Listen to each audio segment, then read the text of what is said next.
네. 일단 첫 번째 발표하시는 한국자산관리공사의 강명원 팀장님이시고요. 안녕하십니까, 네, 강명원입니다. 안녕하세요. 네, 그리고 두 번째 독일 쪽 발표를 맡으신 한남대학교 백한열 교수님이십니다. 네, 안녕하세요. 네, 반갑습니다. 네, 그리고 세 번째는 이현석 이사님이 국내에 대해서 한번 발표해 주실 거고요. 네. 그리고 저희 토론자는 오늘 발표하시는 연설자분과 그리고 건축학회의 김창성 교수님 같이 그 토론에 참석하시고 이 세미나에 같이 참석하시게 됐습니다. 김창성 교수님 인사말 한번 주실 수 있으실까요? 네, 안녕하세요. 저 협성대학교의 김창선 교수입니다. 오늘 추계학술 발표대회에 우리 한국의 공공건축에 대한 현황, 그런 미래, 그런 주제 아주 좋은 주제인 것 같습니다. 오늘 발표하실 세 분 발표 내용 잘 경청해 듣겠고요. 좋은 세미나 되기 바라겠습니다. 네, 감사합니다. 그러면 제가 오늘 위원장으로 그 사회하고 인사말을 제가 간단하게 하도록 하고요. 그리고 인사말 하고 그 진행만 하도록 하겠습니다. 아마도 너무 이 좋은 그 자리를 만들어 주기 위해서 이현석 이사님 너무 고생 많으셨고요. 그리고 저희 그 세미나에 도움을 주신 또 공간건축에도 감사의 말씀을 좀 전하도록 하겠습니다. 아시다시피 저희가 지금 가져가려고 하는 게 그 공공건축이거든요. 네. 이 한국에서 지금 진행되고 있는 그 공공건축, 다시 말하면 건축에 대한 제도 및 지침을 비롯해가지고 대부분 많은 문제점을 우리가 좀 갖고 있는 것 같아요. 그거는 실무에 하시는 분들은 모두 느끼고 있을 텐데, 그런 것들을 우리가 학회 차원에서 어떻게 한국의 공공건축이 앞으로 향후 미래 지향적으로 갈 수 있는지를 오늘 토론을 통해서 보고자 하고요. 그리고 그거를 위해서 이현석 이사님과 요거를 만들면서 해외인 경우에는 어떻게 진행이 됐는지 그거에 대해 가지고 먼저 알고, 그리고 국내에 갖고 있는 그 문제점과 현황을 분석해서 토론을 통해 가지고 그 해결 방법을 조금 찾는 그러한 시간을 좀 갖도록 하겠습니다. 일단은 먼저 하신 것처럼 한남대의 백 교수님께서 먼저 보여주실 수 있으실까요? 먼저 발표해 주시겠습니까? 네, 알겠습니다. 네네네. 그러면 세미나 시작하도록 하겠습니다. 네, 발표 부탁드립니다. 네. 네, 그럼 강 팀장님 부탁드립니다. 안녕하십니까. 한국자산관리공사의 강명원입니다. 오늘 대한건축학회 추계학술 발표대회 공공건축 설계 관련된 세미나에 발표를 맡게 돼서 개인적으로 영광이라고 생각이 되고요. 저도 이제 학회 학술 발표대회 참석은 대학원 때니까 한 20년 전으로 거슬러 올라가는 되게 오래전에 참석을 좀 해보고, 제가 오늘 발표하는 이 미국 공공건축에 대한 내용을 발표하기는 너무나도 아는 것들도 없고 경험도 부족한데, 저희가 개인적으로 제가 지금 맡고 있는 업무는 지금 공공건축이라는 주제 안에 어떻게 보면 가장 핵심적 내용 안에 업무를 보고 있는 것 같습니다. 저희 한국자산관리공사에서는 국유지나 그다음에 지자체가 보유하고 있는 공유지를 대상으로 국가와 지자체를 대신해서 위탁개발이라는 제도 하에 여러 가지 다양한 공공건축을 설계부터 시공, 준공에 이르러서 관리하는 제반적인 업무들을 수행을 하고 있고, 그런 업무를 수행하는 과정에서 우리가 어떻게 하면 더 나은 건축물을 건립할 수 있을까라는 고민 끝에 미국의 어떤 공공건축에 좀 관심을 갖고, 미국 공공건축은 어떤 형태로 어떤 목적을 가지고 건물을 개발하고 하는지를 들여다보게 되면서 미국에 출장을 가면서 이제 미국 공공건축을 좀 바라보게 됐고요. 오늘은 제가 맡은 시간 동안에 제가 출장을 통해서 그동안의 여러 가지 이제 내용 파악을 통해서 알게 된 미국 공공건축에 대한 내용을 말씀드리고자 합니다. 순서는 미국 공공건축의 어떤 개요 부분과 주된 내용으로는 실제 공공건축에 대한 사례를 좀 말씀을 드리겠고요. 마지막 결론 짓도록 하겠습니다. 먼저 미국의 공공건축 개요입니다. 저희가 가장 초점을 맞춰서 개인적으로 봤던 거는 우리나라와 달리 미국은 어떤 공공건축을 건립할 때 어떤 목적이 있는가. 아래에 보이는 두 가지 건물, 저희가 예전 뭐 서양건축사 시간이나 이런 때 배웠던 아주 고전적 양식을 바탕으로 한 건물들인데요. 이건 다 샌프란시스코 시청사나 뭐 미국의 의회 의사당 건물입니다. 그래서 미국도 초창기에는 유럽의 어떤 여러 가지 전통적인 양식을 그대로 답습하고 어떻게 보면은 건물의 어떤 외형적이거나 뭐 내용적으로는 특성 없는 그런 어떻게 보면은 획일적인 건물에 국한돼서 건립을 진행을 하다가 존 F 케네디 시절에 한 1960년대 미국 공공건축에 대한 개발 목적을 어떻게 표방을 합니다. 그래서 크게는 세 가지로 요약을 해서 미국이 어떻게 보면은 이제 국가의 경쟁력과 국력을 상징하는 위험을 좀 바탕하고 또 미국의 가장 현대적 건축 사고를 좀 구현하는 건물의 디자인이 좀 나왔으면 좋겠다라는 부분이 있고 그래서 정형화된 건축 양식을 탈피해서 새로운 건축 양식을 어떤 추구했으면 좋겠다라는 목적이 좀 나왔고 마지막에는 미국 예술가들의 어떤 작품과 건축이 같이 어떻게 보면 통합도 되고 디자인과 기능을 같이 통합할 수 있는 이런 목적을 가지고 개발을 해오다가 가장 최근에는 밑에 있는 붉은색 글씨처럼 문화적인 가치가 있고 국민들의 열망과 어떻게 보면 누구나 일하고 싶고 랜드마크가 돼서 관광지가 될 수 있는 그런 건물을 개발하는데 최근에는 이런 건물 안에 가장 중요한 키워드로 지속 가능한 건축물을 건립하고자 하는 게 미국 공공건축의 어떤 개발의 가장 중요한 목적이라고 알고 있습니다. 미국 공공건축을 개발하는 어떤 정부 기관을 좀 살펴봤는데요. GSA라는 기관, 어떻게 보면은 우리나라의 어떤 정부 기관이라고 하면 조달청, 그 다음에 저희 같은 한국자산관리공사, LH공사라든가 개발공사, 그 다음에 조달청, 한 이 세 가지 정도의 기관의 기능들을 다 통합적으로 관리하는 GSA라는 기관에서 이 공공건축에 대한 모든 제반의 업무들을 다 수행을 하고 있고, 특히 개발과 관련된 단계에서는 그 산하 기관인 PBS라는 그 산하 기관에서 거의 대부분의 업무를 담당하고 있었습니다. 그래서 저는 개인적으로 처음에는 미국은 우리랑 좀 절차나 프로세스나 뭔가 어떤 행정 절차부터 이런 것들이 좀 많이 다른 차이점을 발견할 수 있을까를 살펴봤을 때 커다란 차이점은 없었어요. 지금 제가 느끼기에는 우리나라 공공건축에서도 미국의 여러 가지 프로세스나 뭐 단계나 이런 타당성 조사 등 모든 것들을 다 진행을 하고 있는데 제가 여러 가지 아티클이나 인터뷰나 이런 것들을 통해서 살펴본 결과는 이 각각의 기획, 설계, 시공, 그다음에 준공 운영 단계 이르기까지 어떻게 보면 칸막이가 있다기보다는 메인을 누가 담당할지만 정해져 있고 각 단계별로 일어나는 일련의 모든 의사결정 과정에서는 모든 단계의 카운터 파티들이 다 참여해서 의견을 개진하는 게 어떻게 보면 실제적인 어떤 프로세스에서의 좀 차이가 아닌가 싶은 생각이 들었고요.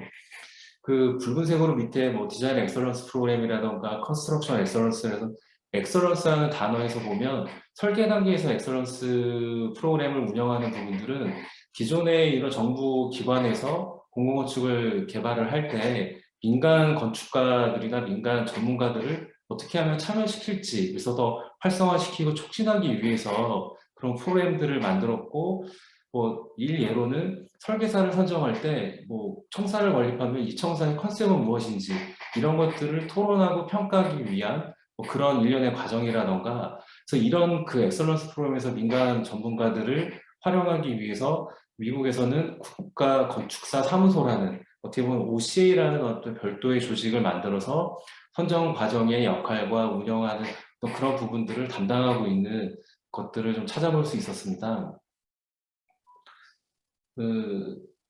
미국의 어떤 사례 제도나 이런 것들은 추후에 어떤 토론 시간이나 더 구체적으로 말씀드리도록 하고 본격적으로 미국 공공건축의 사례를 좀 말씀드리겠습니다. 두 가지인데요. 먼저 샌프란시스코 페더럴 빌딩과 US 코트하우스인데 먼저 샌프란시스코 페더럴 빌딩은 앞에 붙듯이 샌프란시스코 지역에 노후화된 지역에 이제 필요한 공공청사 업무 시설을 건립하는 계획이었습니다. 대지 면적은 우리나라로 따지면 한 2,500평 정도 됐고 설계사무소는 여러분도 다 아시는 유명한 모포시스에서 담당을 했습니다. 전체 건축의 연면적은 한 17,000평 정도 됐고 설계 기간 한 3년, 공사 기간 한 5년 정도 소요된 부분이고요. 여기서 좀 주목했던 거는 공사비인데 그 뭐 평당 공사비를 따지면 900만 원대, 공사 기간이 2000년 초중반으로 봤다면 지금 현재 시점에서 우리나라에서 건축하는 공공청사의 단가의 한 1.5배 정도 수준이었다고 좀 보여지는데, 그러니까 큰 차이는 없지 않나라는 생각에 더 관심 있게 좀 들여다보게 됐고요. 이 건물은 그 GS에서 그 디자인 엑설런스 프로그램이라는 거를 개발해서 뭔가 이제 공공건축의 새로운 어떤 개발, 건립에 대한 그 모델을 만들고자 처음에 개발했던, 어떻게 보면 그 처음에 이제 그 모델이 될 수 있는 건물로 개발이 됐고, 여러 가지 각종 GS에서도 디자인 어워드에 대한 뭐 상을 수상을 하는데, 여러 가지 각종 다양한 상을 그 수상한 그런 건물입니다. 그래서 이 건물이 앉혀진 주변의 위치는 노후화된, 낙후된 도심 안에 있는, 샌프란시스코 안에 있는 지역으로 도시 재생이 필요한 지역 내에 여러 가지 공공시설이 밀집되어져 있는 그런 지역에 위치하고 있습니다. 전체적인 전경을 보시면 샌프란시스코가 지진도 많고 여러 가지 그 고저 레벨 차도 되게 심한데 18층 정도 높이가 되면서도 어떻게 보면은 주변에서도 좀 바라보는데 문제가 없을 정도의 높이와 경관을 가질 수 있는 위치에 놓여져 있고요. 뭐 어디 언덕이나 뭐 낮은 지역에서도 좀 눈에 띄는 디자인이나 색채나 이런 면에서도 좀 독창적인 어떤 디자인을 갖고 있습니다. 이 건물을 그 모포시스 설계사무소와 같이 그 건물을 투어하고 내용들을, 궁금한 점들을 물어보면서 내용들을 파악했었는데, 그래서 이 샌프란시스코 페더럴 빌딩을 개발했던 주요한 목적, 이런 것들을 확인해 보니까 처음에 그 미국의 공공건축의 목적처럼 지속 가능한 건물, 그러니까 자연에너지를 최대한 활용해서 에너지를 높은, 그래서 향후 건립되는 공공건축의 그 표본이 되는 건물을 가장 그 표방하는 건물이었고요.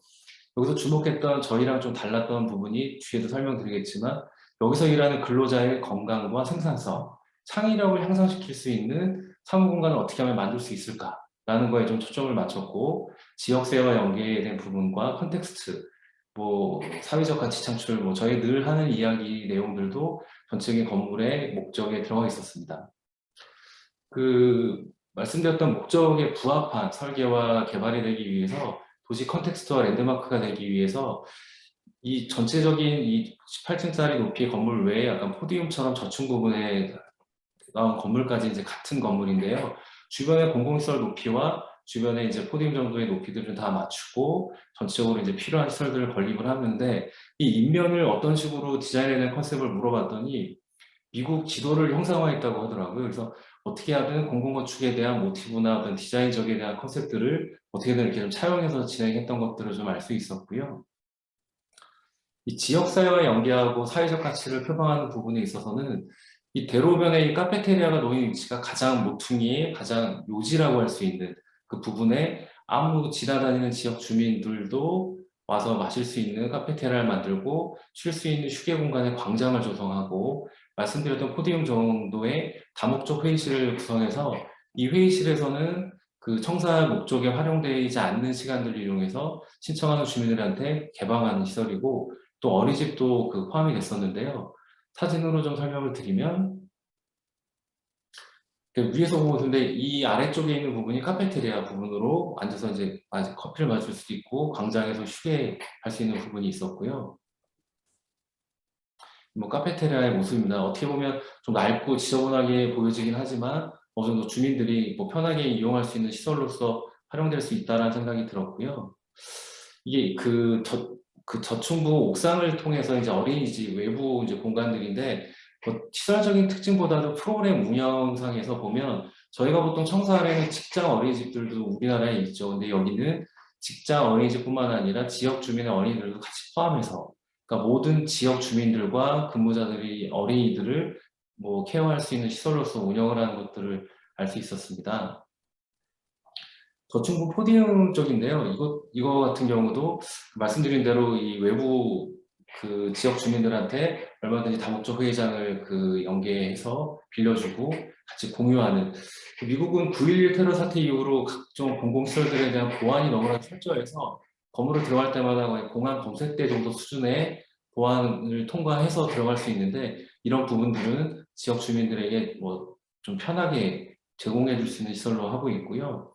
또 하나는 건물 외부 중에 약간 이렇게 비어져 있는 보이드로 된 부분이 있는데 이 부분은 저희 우리나라에서도 좀 잘 보여지는 외부 주민들에게 공간하는 전망대 및 카페로 활용을 하고 있습니다. 그래서 누구나 이 시설에 방문 목적이 없다 하더라도 이 시설 위로 올라가서 주변의 경관을 즐기면서 쉬실 수 있는 그런 휴게 공간도 마련된 시설이었습니다.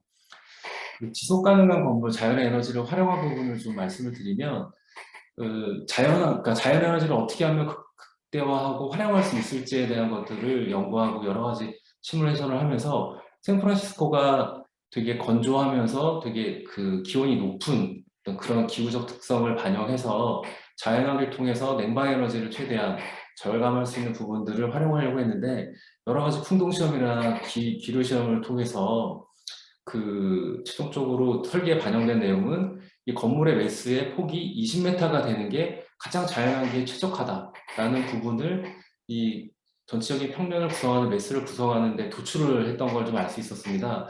제가 보기에는 이거는 되게 좀 특이하게 정말 자연에너지를 얼마만큼 극대화해서 이용할 수 있는지가 컨셉에서부터 이제 설계 계획에 반영된 부분이라고 생각이 들었고요. 그와 더불어 자연환기가 잘 되려면 보통 경관이 좋은 창가 쪽에 임원실이라던가 주요 회의실들이 배치가 되면 환기의 제한 요소가 발생하니까 지금 색깔에 표현된 부분이 임원실이나 회의실들은 다 코어 안쪽에 배치를 하면서 자연환기가 가장 극대화될 수 있는 사무실 레이아웃 공간들을 지금 계획을 해서 실적으로 운영하는 모습들을 볼 수 있었어요. 또 하나는 이제 자연 채광이나 여러 가지 것들은 당연히 활용하는데 사진에 잘 보시면 모르겠지만 슬라브가 그대로 오픈해서 천장 마감이 없는데 슬라브도 약간 이렇게 곡면으로 웨이브 형태로 두어서 어떻게 보면은 자연환기가 가장 극대화될 수 있는 그 단면에 대한 형상을 또 했던 부분이 있고 회의실 같은 경우 중간에 있으면 이게 가장자리에 있는 거와 자연환기의 저해 요소가 될 수 있어서 회의실 높이는 천정에서 약간 공기가 통할 수 있는 공기구멍을 마련하면서 자연환기가 가장 잘 될 수 있는 내부의 어떤 인테리어와 벽체 구성들을 하고 있는 걸 좀 볼 수 있었습니다. 말씀드린 회의실은 다 중앙에 놓이고 창가 쪽 여러 가지로 이제 근무 환경이 좋은 쪽은 일반 직원들한테 공간이 활용이 되고 회의실 천정 안쪽은 또 오픈이 돼서 자연적으로 환기가 가능한 그런 시스템을 갖추고 있고요.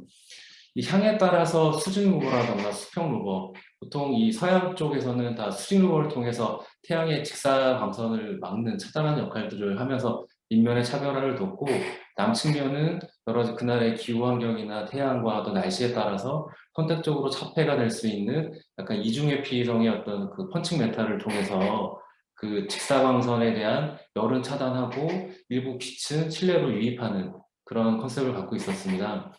제가 이 건물에서 제일 중요하고 좀 특이하다고 보였던 게 이 엘리베이터와 이 계단실 부분이었는데 이 엘리베이터 버튼입니다. 오른쪽 사진 잘 보시면 369, 3개 층마다 엘리베이터가 멈춰서게 되어 있거든요.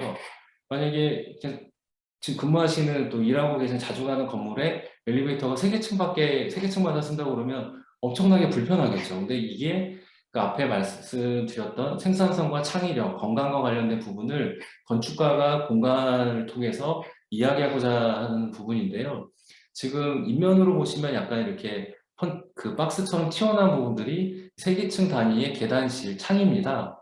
단면으로 보시면 엘리베이터가 중간층에 스톱을 하게 되고 여기서 내리게 되면 아래층에 있는 사람은 한 층 걸어서 내려가고 위층은 당연히 올라가고 대신 엘리베이터로 2개 층 높이로 개방감을 극대화하고 엘리베이터가 쓰지 않는 아래층 같은 경우는 일부 테이블을 놔두면서 휴게 공간을 만들고 이 계단실을 이용하는 벽이 없고 쾌쾌한 냄새가 나는 그런 계단실이 아니라 채광과 밖을 내다볼 수 있는 창을 만들어서 이 내용들로 3개 층마다 서는 엘리베이터를 구성을 했습니다. 사진으로 보시는 내용들이고요. 그 이유를 물어봤더니 이런 얘기를 하더라고요. 사회 심리학적으로 보면 우연찮게 나랑 같은 업무를 종사하지 않는 사람에게 여러 가지 대화를 하다 보면 우연치 않게 너무나도 뛰어난 아이디어를 발견할 기회들이 많고 여러 가지로 창의력이 갑자기 번뜩이는 경우들이 많다는 걸 통해서 3개 층에 있는 사람들이 한때 모일 수 있는 공간을 엘리베이터라고 구성을 하고 그 안에서 사람들 간에 만나고 1개 층, 2개 층 정도로 오르내리면서 조금 더 이제 활동하는 거리도 증가시키고 이런 효과를 냈다고 하더라고요. 아마 생각해 보시면 전혀 다른 업무와 일과 상관없는 사람과 대화를 하다가 되게 중요한 아이디어를 얻었던 경험들은 다 있으실 겁니다. 그래서 이런 것들을 어떻게 보면 건축가가 설계 안에서 공간적으로 그 생산성과 창의력을 높이는 부분을 좀 풀어나갔던 부분이 아닌가 생각이 듭니다. 그 다음은 US 코트하우스인데요. 말 그대로 법원입니다. 그래서 LA 안에 있는 법원을 설계한 부분이고요. 이것도 그 당연히 발주처는 GSA고 설계사무소는 뭐 유명한 SOM에서 설계를 맡아서 진행을 했습니다. 이 건물은 공사비가 생각보다 상당히 비싸서 뭐 저희 뭐 평으로 따지는 공사비로 뭐 평당 2,200만 원 정도, 지금 저희 단가로보다 3배 정도가 넘는 그 정도의 높은 그 공사비로 지어진 건물이고요. 여기서 그 관련된 부분들을 좀 설명을 드리자면, 여기도 마찬가지로 대부분 공공시설들이 모여져 있는 그 안에 해당 건물들이 놓여서 있는 위치에 좀 있고요. 법원, 시청, 도서관, 각종 공공시설들이 모여 있는 부분입니다. 그래서 전경으로 보시면 거의 뭐 그 커튼홀의 큐브 형상을 띠고 있고요.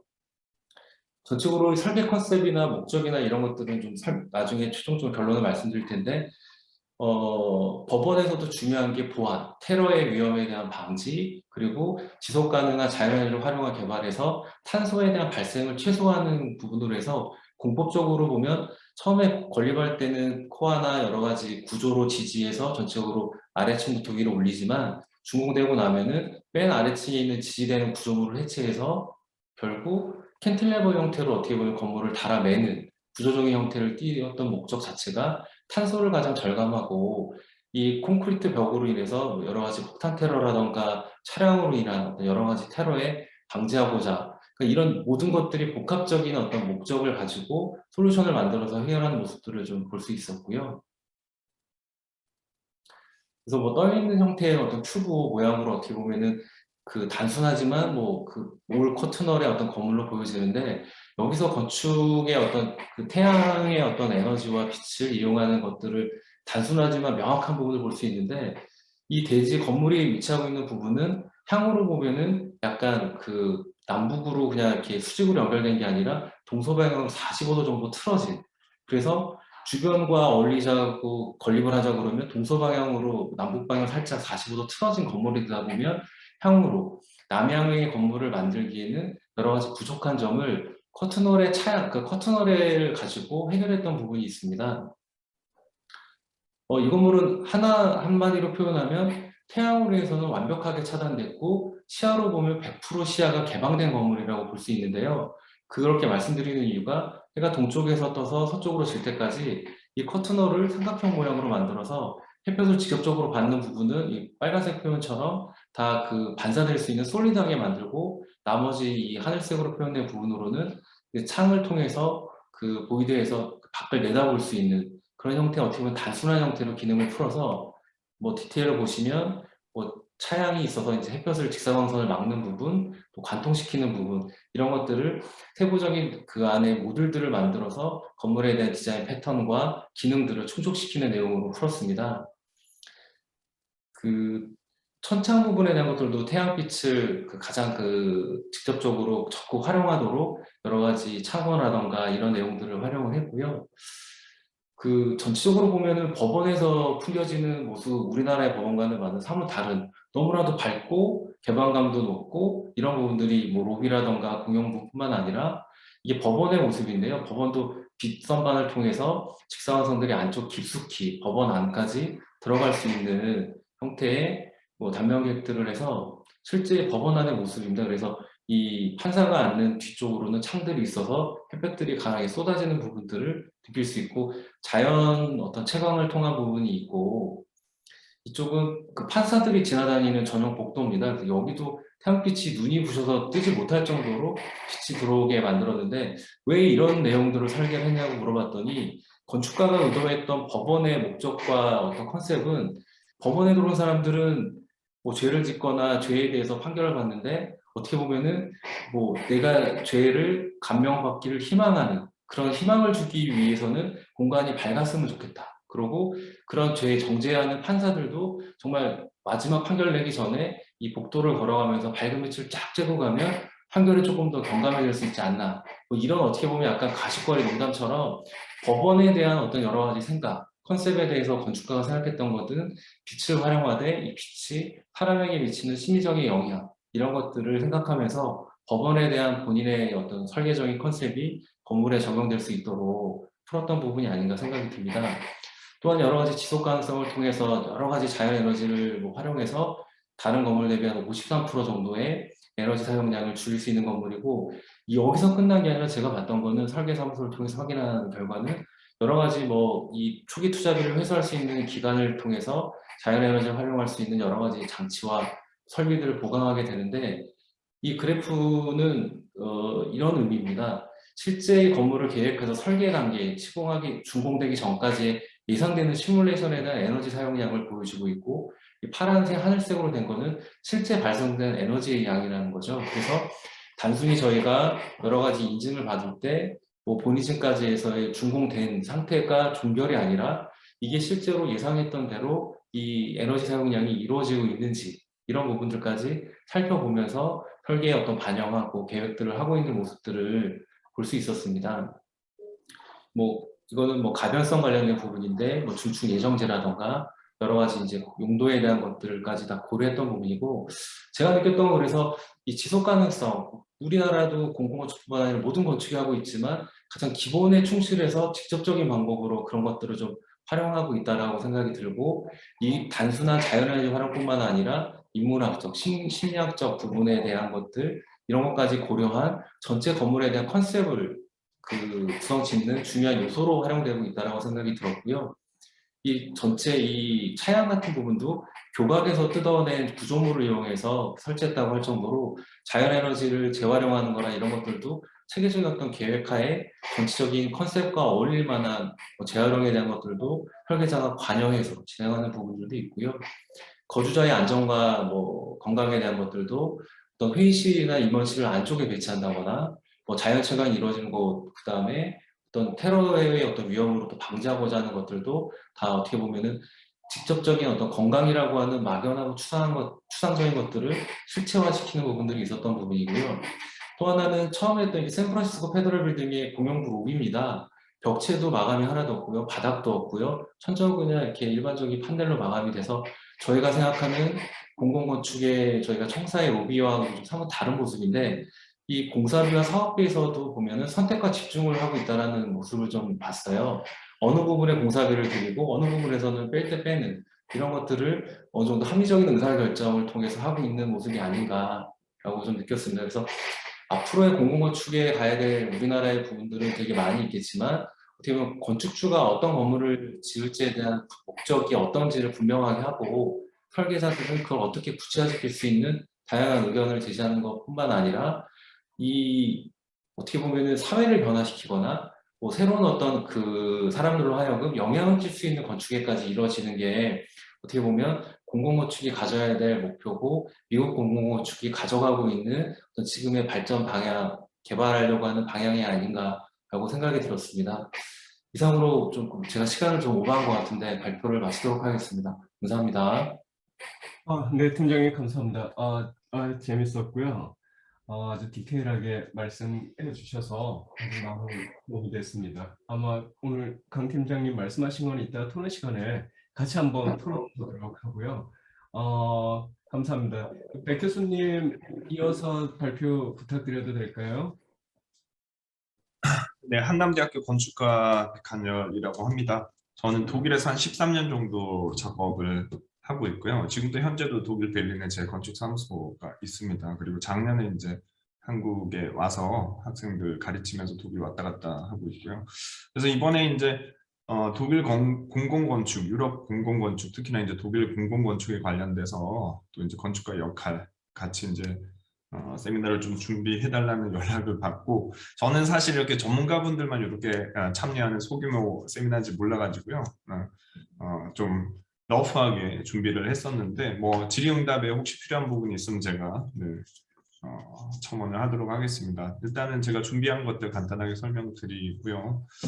베를린 같은 경우는 이제 많은 분들 가보셨을 수도 있습니다. 그리고 이제 굉장히 매력적이고 살기 좋고 이런 이제 좋은 수식어들이 많이 됐죠. 스타트업과 예술가들이 모이는 도시라고. 코로나 직전까지만 해도 거의 매년 그 방문객 수가 20%씩 10%에서 20%씩 막 증가하고 그런 이제 많은 수요가 있던 그런 도시고요. 그 이유가 뭘까 굉장히 전 독일에 있으면서 고민을 되게 많이 했었습니다. 그래서 지금 보이는 사진은 베를린 도시 중심부고요. 그리고 이제 오른쪽 같은 경우는 막 올해 오픈을 해가지고 제가 지난 여름에 8월에 이제 베를린에 갔을 때 오픈해서 이제 지어졌던 베를린 국립박물관 사진이 되겠습니다.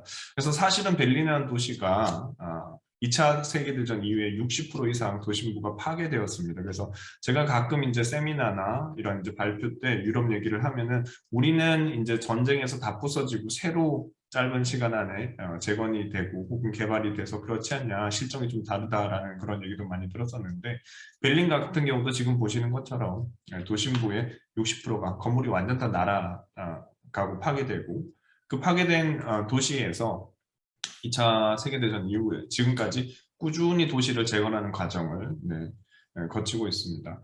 지금 보시는 거는 그 폭격 전에 이제 종전이 되기 직전에 베를린 도심부의 도시평면 피겐그라운드 사진이고요.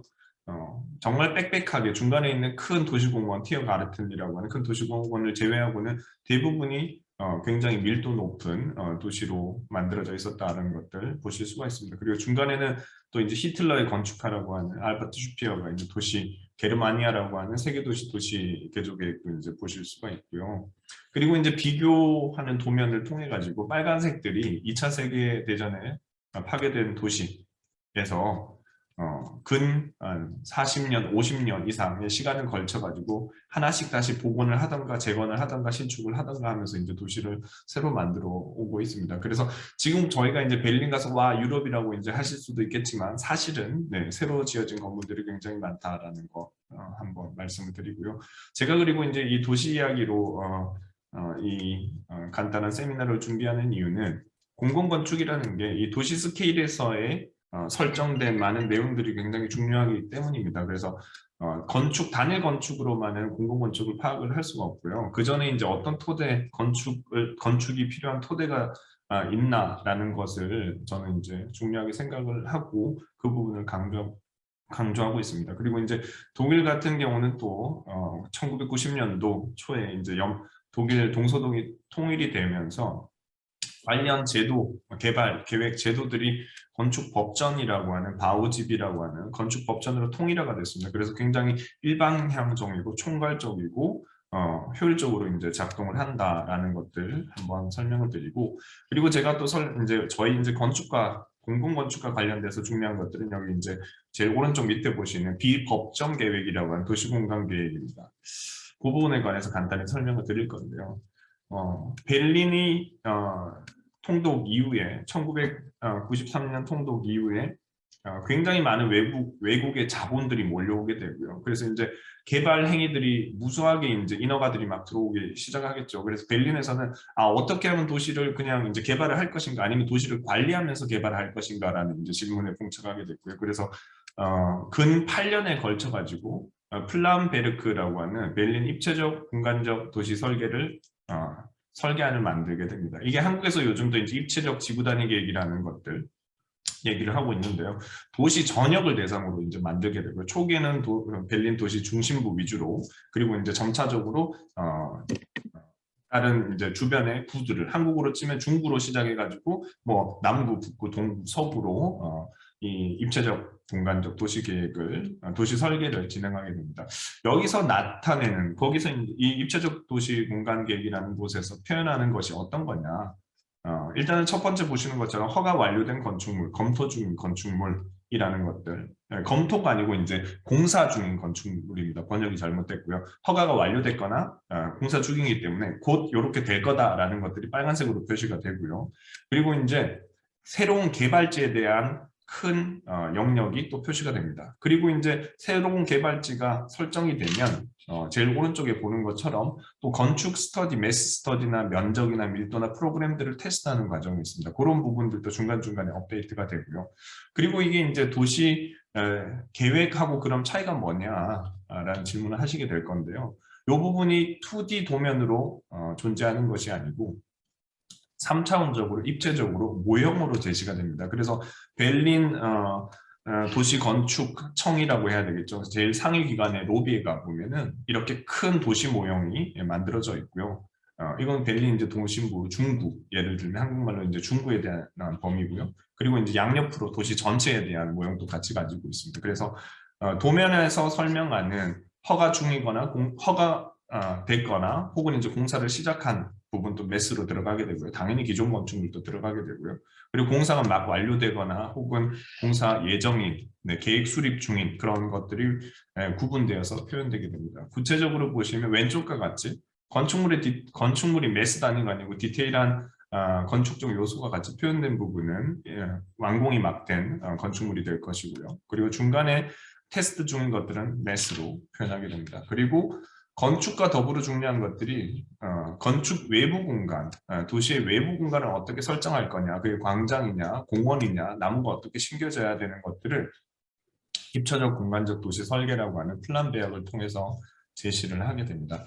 저희 나라에서 제가 이제 한국에서 작업들을 꾸준히 왔다 갔다 하면서 가장 느꼈던 부분이 건축 스케일에서는 이런 이제 공간적인 도시 스케일을 다루지 않고요. 또 도시계획에서는 입체적으로 공간적으로 혹은 건축적으로 또 다루질 않아요. 그래서 그 중간이 비어 있다. 이 중간을 제가 이제 이번에 중요한 테마로 설명드리는 것들이 이런 이제 계획이라는 것이 유럽 혹은 독일에서 특히나 공공건축 혹은 건축의 토대가 되기 때문입니다. 그래서 이런 이제 플란 베르크라고 하는 제가 지금 설명드리고 있는 부분이 8년에 걸쳐서 만들어졌고요. 그래서 계속 업데이트되고 있습니다. 8년 동안 뭘 했느냐? 주민들, 시민들이 굉장히 많이 참여를 하게 되죠. 전문가들이 참여하게 되고요. 그래서 그 장점은 뭐냐? 왜 이런 계획도면은 8년이 아니고 8개월만 하면 되죠. 저희 나라 같은 경우는 뭐 마스터 플랜 수립 용역 같은 것들이 뭐 6개월, 뭐 1년 이 정도 이상 시간이 안 주는 것 같은데 8년 동안 시민들과 함께 무수한 공청회와 워크숍과 그런 프로세스를 통해 가지고 계획을 만들고 또 전문가들이 보완을 하고요. 그렇기 때문에 향후 개별 건축 행위가 있을 때 건별로 발생하는 모든 심의 과정이 없습니다.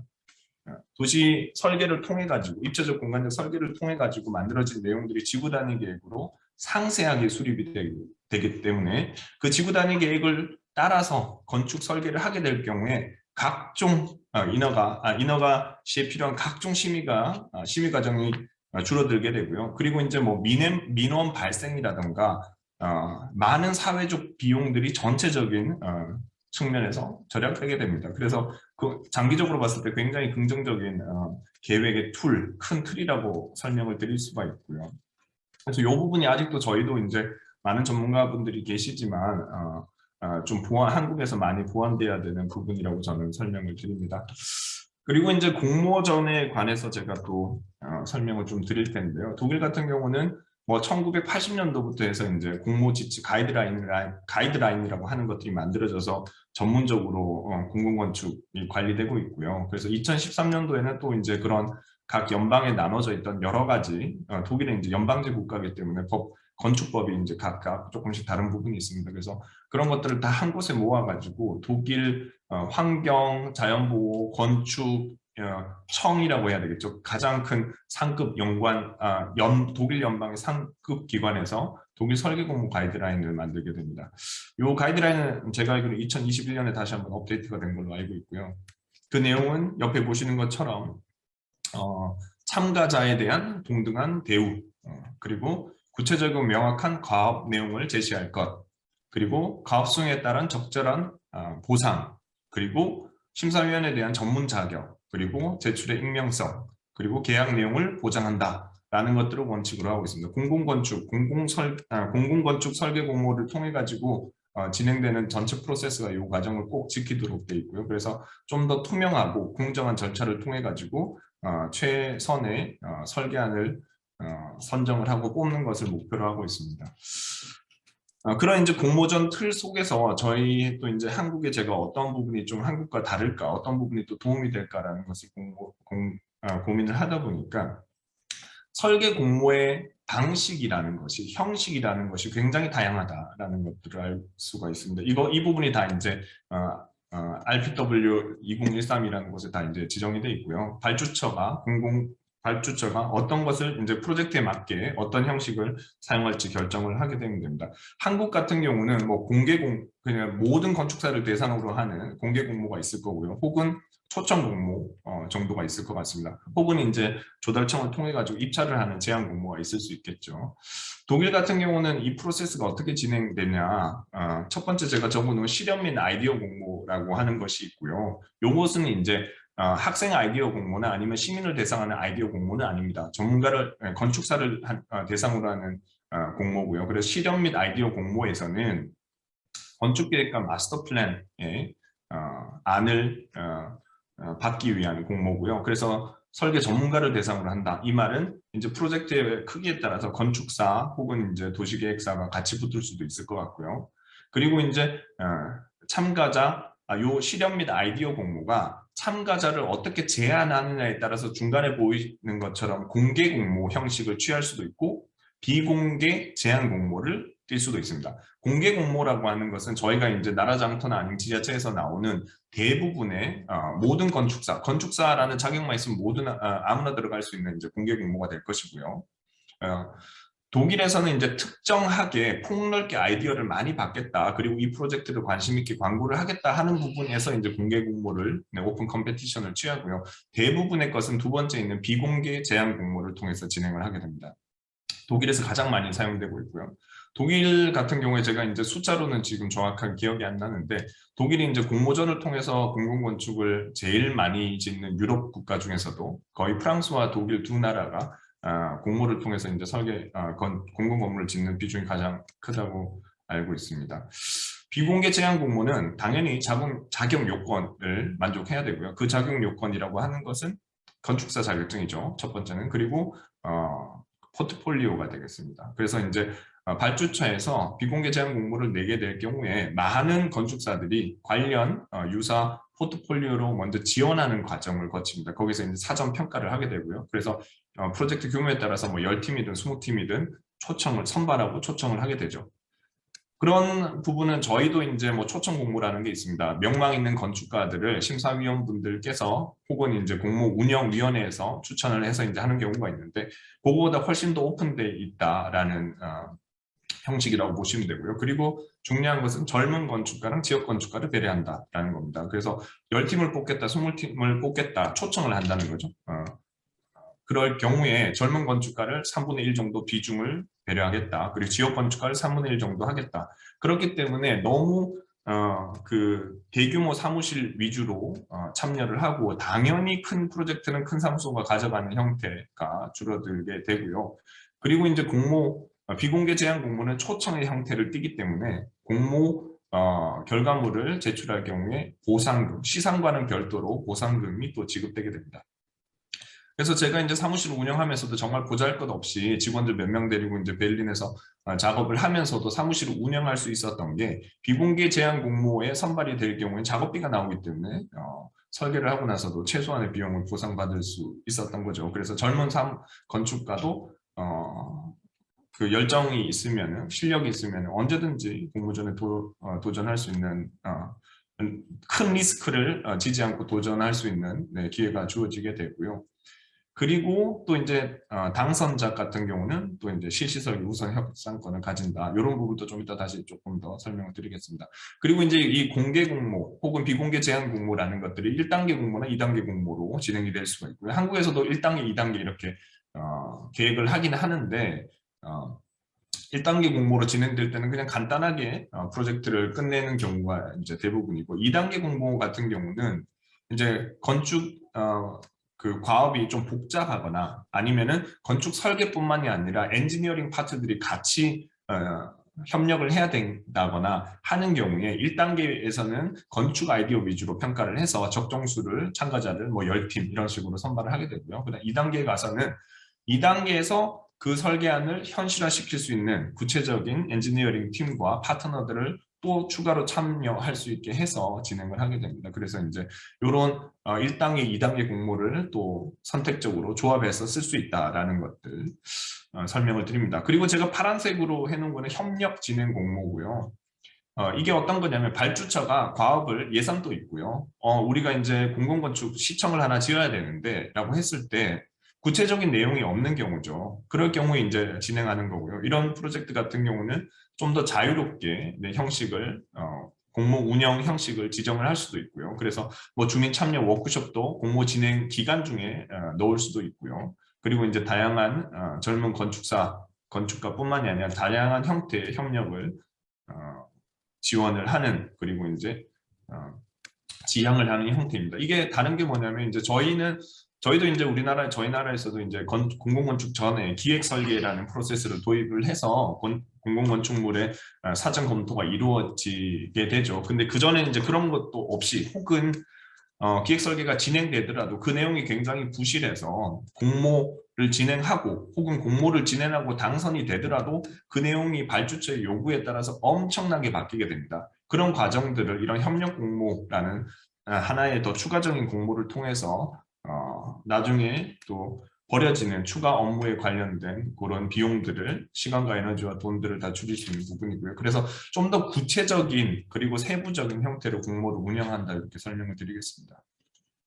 그리고 이제 공모를 실제로 진행을 해보면 한국이랑 많이 다른 부분들이 되게 많습니다. 그래서 너무 많은 것들은 제가 이 짧은 시간에 다 설명을 못 드리기 때문에 제가 느낀, 혹은 제가 경험한, 그리고 이제 독일 이 공모 설계 공모 가이드라인에서 강조하는 것들 위주로 설명을 드리면, 이 주민 참여가 굉장히 많습니다. 그래서 프로젝트가 시작될 초기 단계부터, 그리고 이제 공모가 진행되는 과정, 끝나고 난 후 주민 참여가 적극적으로 보장이 되고, 실제로도 구청 단위의 법에서도 주민 참여가 법적으로 보장이 되어 있고 의무입니다. 그래서 저희처럼 주민공청회 이런 것, 요즘은 주민 참여형 계획, 뭐 주민공청회 굉장히 많습니다. 근데 그 정도로 그냥 이벤트성으로 그치는 게 아니라 그것들을 실제적으로 계획에 반영을 해야 된다는, 강제성을 띈다는 게 좀 다른 거고요.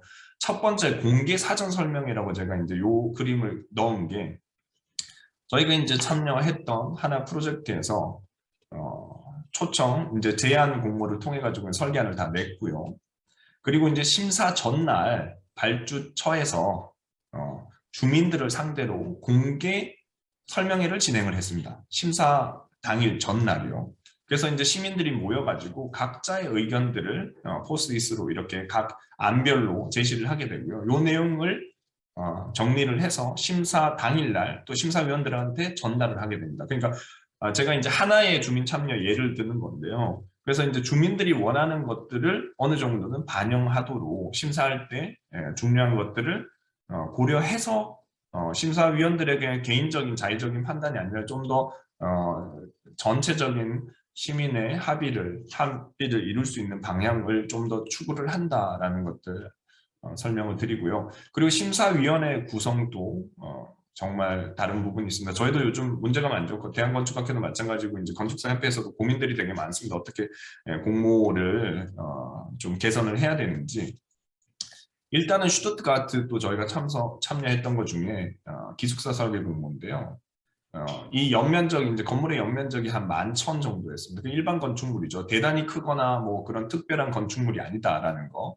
그런데 심사위원이 28인입니다. 보시는 것처럼 제가 리스트를 정리를 해놨고요. 그 심사위원회 리스트에는 건축사도 있고요, 교수도 있고요, 그리고 발주처도 있고요, 그리고 이제 정부도 있고요, 그리고 전문 경제 컨설턴트도 있고요, 그리고 이제 일반 인들도 시민단체 대표 등 혹은 일반인들도 참여를 할 수 있도록 되어 있습니다. 이 중에 3분의 2는 투표권을 가지고 있고요. 3분의 1은 투표권은 없이 심사 당일날 심사회의에서 심사를 진행할 때 자기 의견들을 내고 토론을 할 수 있습니다. 그래서 이제 많은 심사위원들이 참여한다는 거.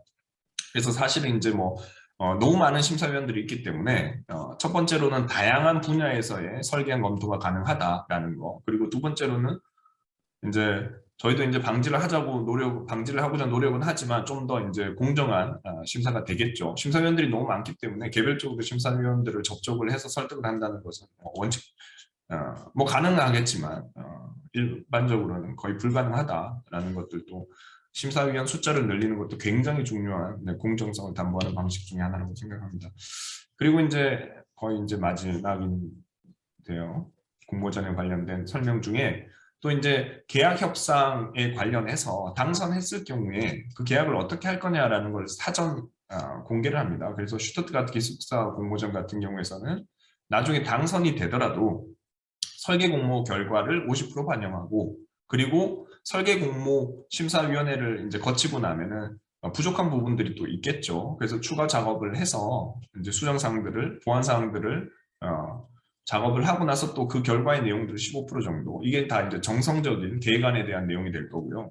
그리고 이제 설계 공모가 끝나고 나서 또 같이 제출해야 되는 것들이 어떻게 하면 이 프로젝트를 꾸려나갈 것인가, 수행 계획이 되겠죠. 20%. 그리고 이제 프로젝트 팀의 전문성, 엔지니어 파트를 모두 포함한 건축 파트뿐만이 아니라 그런 전문성을 또 한 10% 보고요. 비용, 건축 설계 비용 같은 경우는 비용 계획 같은 경우는 설계 비용뿐만이 아니라 공사 비용도 같이 이제 포함이 된 얘기고요. 5% 정도. 그래서 비용을 적게 낸다고 해서 당선이 되지 않습니다. 그래서 이런 이제 설계 계약의 내용들을 사전에 공개함으로써 거기에 맞는 또 공모한 설계가 가능하다. 제가 한국 와서 이제 작년에 설계를 하나 해서 지금 이제 공사를 하나 시작된 게 있는데요. 인허가를 넣으면서 거의 심의를 12번을 받았고요. 그리고 이제 발주처의 요구 조건으로 설계안이 처음과 달리 굉장히 많이 바뀌게 됐습니다. 하나라도 유지하려고 굉장히 노력을 했었는데, 이제 그런 불필요한 노력들이 시스템을 잘 갖춰 놓으면은 줄일 수 있고, 그것들이 이제 결과적으로는 공공건축의 퀄리티를 보장하는 방법이지 않을까 생각합니다. 그리고 이제 설계 공모가 다 끝나면은 심사 결과서가 이제 작성이 되고요. 이 슈투트가르트 기숙사 공모 같은 경우는 거의 30페이지 분량으로 가득가득 채워서 각각 설계안에 대한 평가들이 전문 분야별로 작성이 돼서 이제 배포 공개가 되게 되고요. 그래서 충분히 설득력 있고 합리적인 방식으로 설계 공모를 진행한다. 이게 이제 많은 비용과 에너지와 돈, 그리고 이제 시스템이 필요한 겁니다. 그래서 이제 당장은 도입은 못하지만 한국도 이제 방향은 이런 방향으로 이제 진행될 거라고 생각을 하고요.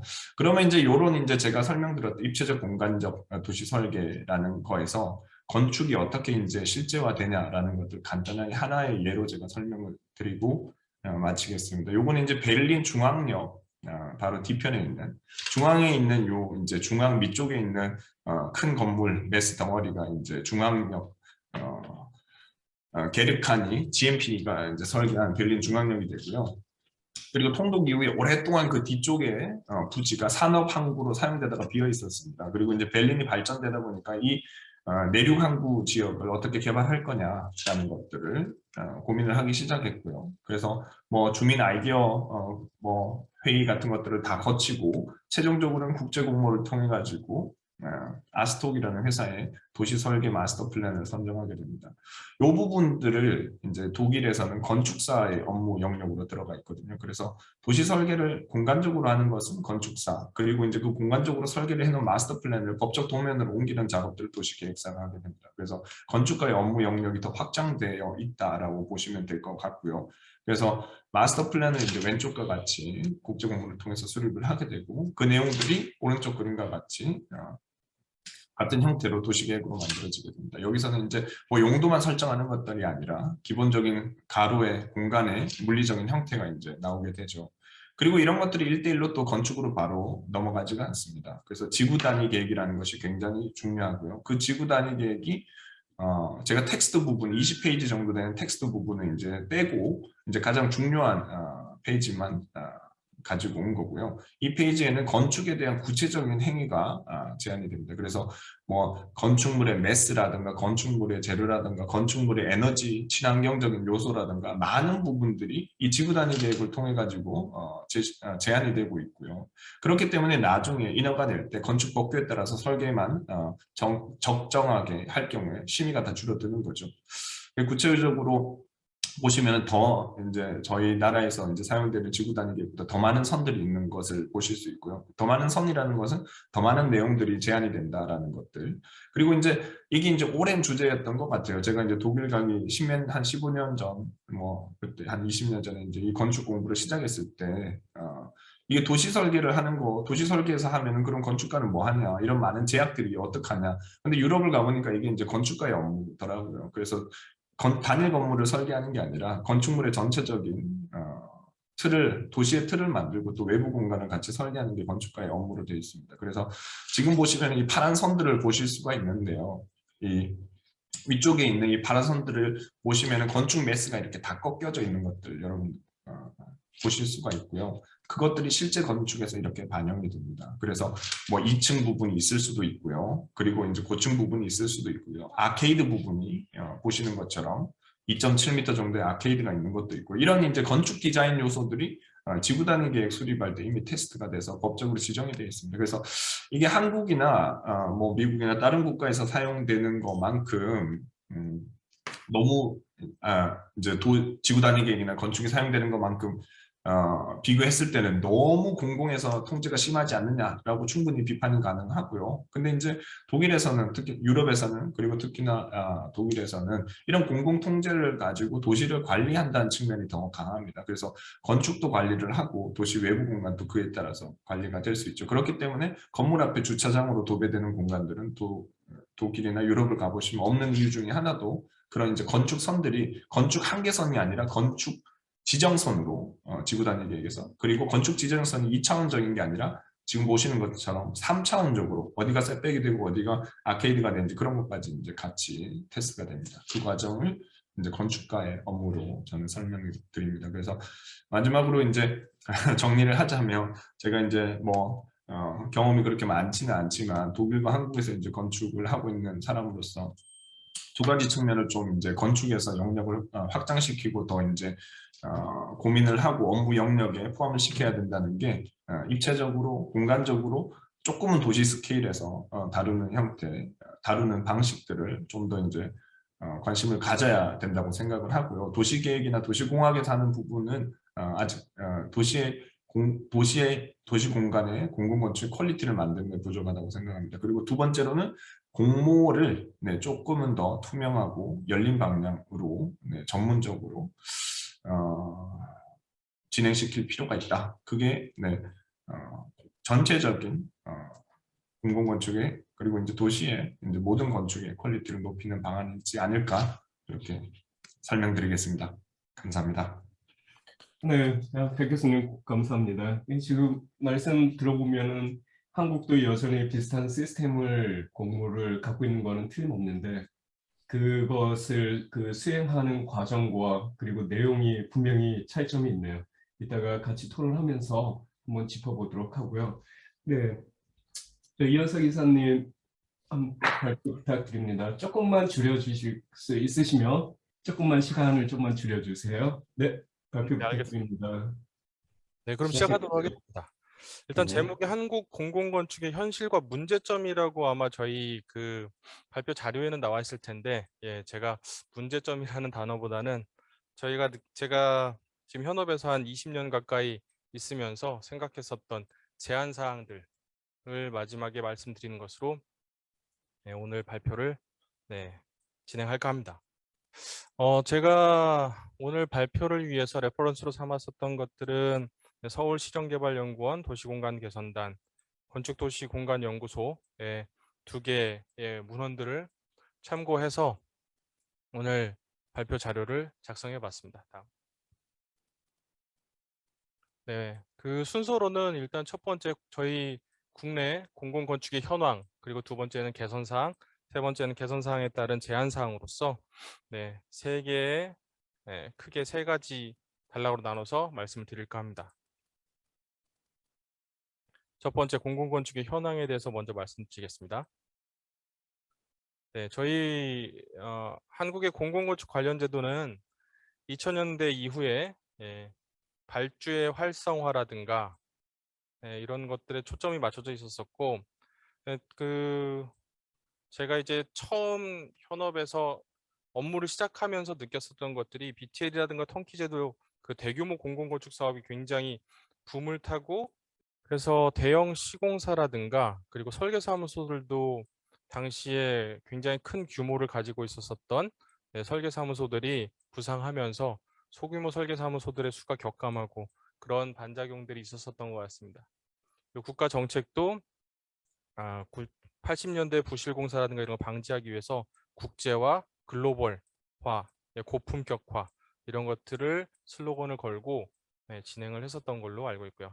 여기서 잠깐 BT에 대해서 설명을 드리자면 빌드 트랜스퍼 리즈, 그래서 공공시설을 짓고 정부가 시설 임대료를 지불하는 방식입니다. 이후에 조금 더 자세히 설명을 드리도록 하겠습니다. 네, 그래서 2000년도에 그런 경향을 보이다가 2010년도에 들어오면서 건축 서비스 산업 진흥법이라는 게 시행되게 됩니다. 네, 그래서 2014년 제정된 건축 서비스 산업 진흥법에 의해서 설계 용역 발주 제도라든가 이런 것들이 변모를 하게 됐고, 네, 설계 공모 방식도 변경이 돼서 일정 규모, 설계비 2억 원 정도 이상의 건축 사업은 설계자가 설계 공모를 통해 선정되도록 그렇게 법제화 시켰었습니다. 이게 2020년도에는 조금 더 강화가 돼서 현재로서는 설계비 1억 원 이상으로 설계 공모 적용이 확대된 그런 상황입니다. 네, 이런 국내 공공건축 관련 제도의 특징은 법률은 굉장히 많습니다. 지금 제가 열거해드린 법률처럼 굉장히 많은 법률들이 있는데 사실 그에 비해서 발주 방식이라든가 이런 것들은 조금 단순화되어 있는 그런 상황입니다. 그리고 국가계약법이 가지고 있는 발주 제도에 대한 명확한 규정이라든 게 사실은 아주 명확하다고 볼 수는 없는 그런 상황이라고 파악되고요. 그리고 대형 건설사에 집중되는 그런 발주 그 결과라든가 이런 것들은 계속적으로 좀 지속되고 있는 것이 아닌가라는 그런 생각이 듭니다. 그 반면에 지방자치단체의 권한은 발주에 있어서 점점 확대되는 방향으로 되고 있어서 지방자치단체의 발주 그리고 건축물에 대한 관심도 그리고 조금 더 지자체에서 알아서 뭔가 진행할 수 있는 그런 여지들이 조금 더 생기고 있다. 이렇게 파악되고 있습니다. 네, 그 공공건축 업무 절차를 일단 서울시를 사례로 한번 살펴보겠습니다. 일단 서울시 조직은 본청과 세계본부, 그리고 여러 공사 공단이 있고요. 그다음에 서울시의 담당 기관은 도시계획 분야, 건축 분야, 기반시설 분야 각 담당 기관들이 있고 여기서 발주 주체는 대부분의 서울시 공공건축 발주 기관들이 대부분 발주 주체로 역할을 하지만 그 중에서도 특히 도시기반시설본부와 서울주택도시공사가 발주에 주택 관련된 것들은 서울주택도시공사에서 그리고 주택 관련 사업 이외에 서울시 발주는 도시기반시설본부에서 하고 있는 상황입니다. 도시기반시설본부하고 서울주택도시공사의 연역은 다음과 같고 도시기반시설본부는 가장 주요한 부서가 건축부에서 각 기관들이 위임하는 공용청사, 산업복지시설들, 건축물 건립공사를 담당하고 있고 전시는 SH공사인데 서울주택도시공사의 경우에는 건설사업본부에서 특히 건축기술부에서 설계용역 발주라든가 주택 관련 제도 업무를 총괄하고 있습니다. 네, 서울시의 공공건축 업무 절차 기획 단계고요. 다음 설계 단계. 지금 이 내용들은 이 뒤쪽 부분에서 조금 더 다룰 예정이어서 이런 절차가 있다는 것만 보여드리고 넘어가도록 하겠습니다. 보상 및 계약 단계, 시공 유지 관례 단계. 이런 단계들이 있습니다. 사실은 하는 개 프로젝트가 생성되고 입안되면서부터 끝나고 사용하기까지 굉장히 많은 그런 단계들을 거치고 있다. 이런 것들을 아실 수가 있습니다. 그 다음으로는 이제 개선 사항이 어떤 것들이 있을 것인가 발주 단계하고 공모 및 심사 단계 그리고 설계 및 시공 단계 3개로 나눠서 말씀드려보도록 하겠습니다.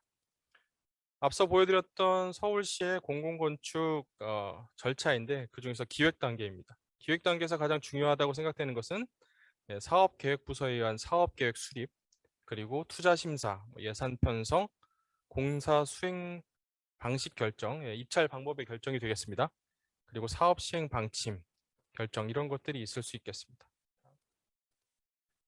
네, 여기서 건설 기술 관련된 심의들이 여러 건들이 있는데 용역 발주 심의, 입찰 방법 심의, 입찰 안내서 심의 이런 것들이 있는데 금액을 기준으로 해서 심의 대상을 선정을 하도록 되어 있는데 이런 건설 기술 관련된 심의에서 제가 생각했을 때 그리고 저희 참고 문헌들을 통해서 개선 사항이라고 생각되는 그런 부분들은 대형 공사, 네, 설계 시공 일괄 발주 방식, 대안 입찰 방식 이런 부분들이 발주자의 의도 반영과 설계 품질 확보에 조금 불리하게 작용하고 있는 것들이 아닌가. 네, 이 발주 방식에 따라서 그런 내용들에 대해서 리뷰라든가 그리고 제 개인적인 의견도 그런 생각이 들었습니다. 네, 그리고 다른 공공건축 발주 방식 중에서 저희 나라만 특색 있게 가지고 있는 그런 발주 방식이 BTL이라는 민간 투자 개발 사업 중에 일부, 하지만 국제사회에서는 그렇게 널리 통용되지 않는 BTL이라는 방식이 있습니다. 네, 이 BTL이라는 방식이 민자 사업에 굉장히 성행이 됐고 이런 부분들이 공공건축 입안 과정에서도 네, 일부는 적용이 됐었던 걸로 알고 있고요. 이런 교육 문화시설의 민자사업 BTL 제도가 적용이 됐었을 때 개선이 필요한 것이라고 생각되는 부분들이 몇 가지가 있습니다. 첫 번째는 최저가 입찰 또는 최단 기간의 양허 기간. 양허 기간이라는 건 민간 사업자와 그리고 발주자 간에 이 건축물에 대해서 혹은 시설 인프라에 대해서 사용하는 조건과 그리고 기간에 대해서 명시하고 있는 그런 것들. 그래서 양허 계약, 양허 기간 제한의 사업자 선정 기준이기 때문에 설계 품질 확보에는 앞서서 말씀드렸던 설계 시공 일괄 입찰 방식과 유사하게 좀 불리한 부분이 있다. 이렇게 판단이 되고요. 그리고 양허 계약이 지연되고 금융 종결, 금융 종결이라는 것들은 그 SPC가 설립이 되고 차주로부터 금융 약정이라든가 이런 것들이 완료되는 것을 금융 종결이라고 하는데 이런 것들이 지연되고 착공이 지연되고 이런 것들에 따라서 민간 사업자가 공공건축물임에도 불구하고 운영상의 손해가 될 경우에는 경제적인 논리 때문에 건축물의 품질이 어느 정도 좀 저하되는 그런 설계 변경 발생이 우려가 될 수가 있습니다. 다음 설계 단계에서 공모 및 심사 단계, 그중에서 설계 단계에서 살펴보자면 용역 발주 심의라든가 설계 공모 시행 등 주요한 그런 절차들이 있는데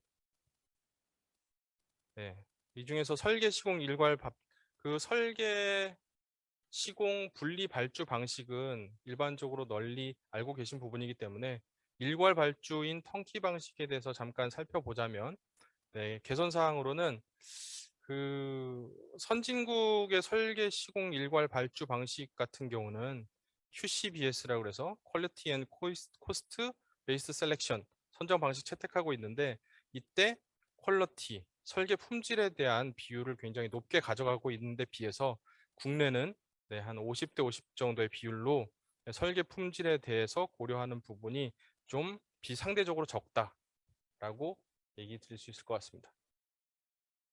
앞서 말씀드렸던 BTL 방식도 적용 공법, 양허 기간 변수가 많기 때문에 그리고 가격 점수 격차가 더 큰 영향을 미치기 때문에 그래서 그런 영향들이 마찬가지로 발생할 수 있다. 그렇게 판단하고 있습니다. 그 공모 및 심사 단계에서 건축서비스산업진흥법이라는 것이 이제 긍정적인 영향을 미친 부분은 도시의 품격 향상을 위해서 생활 공간이라든가 그리고 시설이 의무 적용 대상에 추가로 포함되면서 도시의 품격 향상에 기여하는 바가 있었지만 그 반대급부로 발주기관의 설계 공모 운영에 대한 부담이라든가 그리고 설계 공모에 소요되는 사회적 비용이라든가 이런 부분들이 또 증가되는 그런 개선 사항을 가지고 있다고 판단됩니다. 설계 및 시공 단계에서는 지금 제가 하이라이트한 도시 디자인 심의, 공공건축물 경관 심의, 건축 심의, 관할구청 공용건축물 협의 등 굉장히 많은 심의들이 있습니다. 그 이후에 이제 공사 발주가 되고요. 그 다음에 준공을 하게 되는데 이런 디자인 관련된 심의들이 여러 심의들이 있음으로 인해서 건축 디자인 분야, 건축 면적 규모 디자인 분야 그리고 요즘 이슈가 되고 있는 경관 디자인 분야도 있는데 이런 디자인 심의 내용들이 있으면서 그 각 심의위원 전문 분야 구분이라든가 이런 것들이 좀 모호하고 그리고 설계자에게 상충되는 의견들이 전달이 되는 경우를 저희들이 왕왕 겪게 되는데 그런 부분들 때문에 이런 디자인 심의도 어느 정도 일정 부분 개선될 여지가 있지 않을까라고 판단이 됩니다. 네, 마지막으로 제한 사항에 대해서 짧게 말씀드리겠습니다. 예, 공공사업의 건설사업관리 발주 모델이라는 그 문헌에서 살펴보면 가장 유리한 방식은 설계 품질을 위해서 가장 유리한 방식은 일단 설계 시공 분리 발주이고, 네, 발주자의 의도 반영과 양질의 설계 품질 확보를 위해서 발주 방식을 저희들이 고려해 볼 필요가 있고, 네, 그런 의미에서 설계 시공 분리 발주. 다시 말씀드리면 설계 공모 후에 시공 입찰을 분리해서 발주하는 방식이 좋을 것 같다는 그런 현업인 저의 입장이고요. BTL 방식도 지속적인 유지 관리 노력을 좀 이끌어낼 필요가 있다. 네.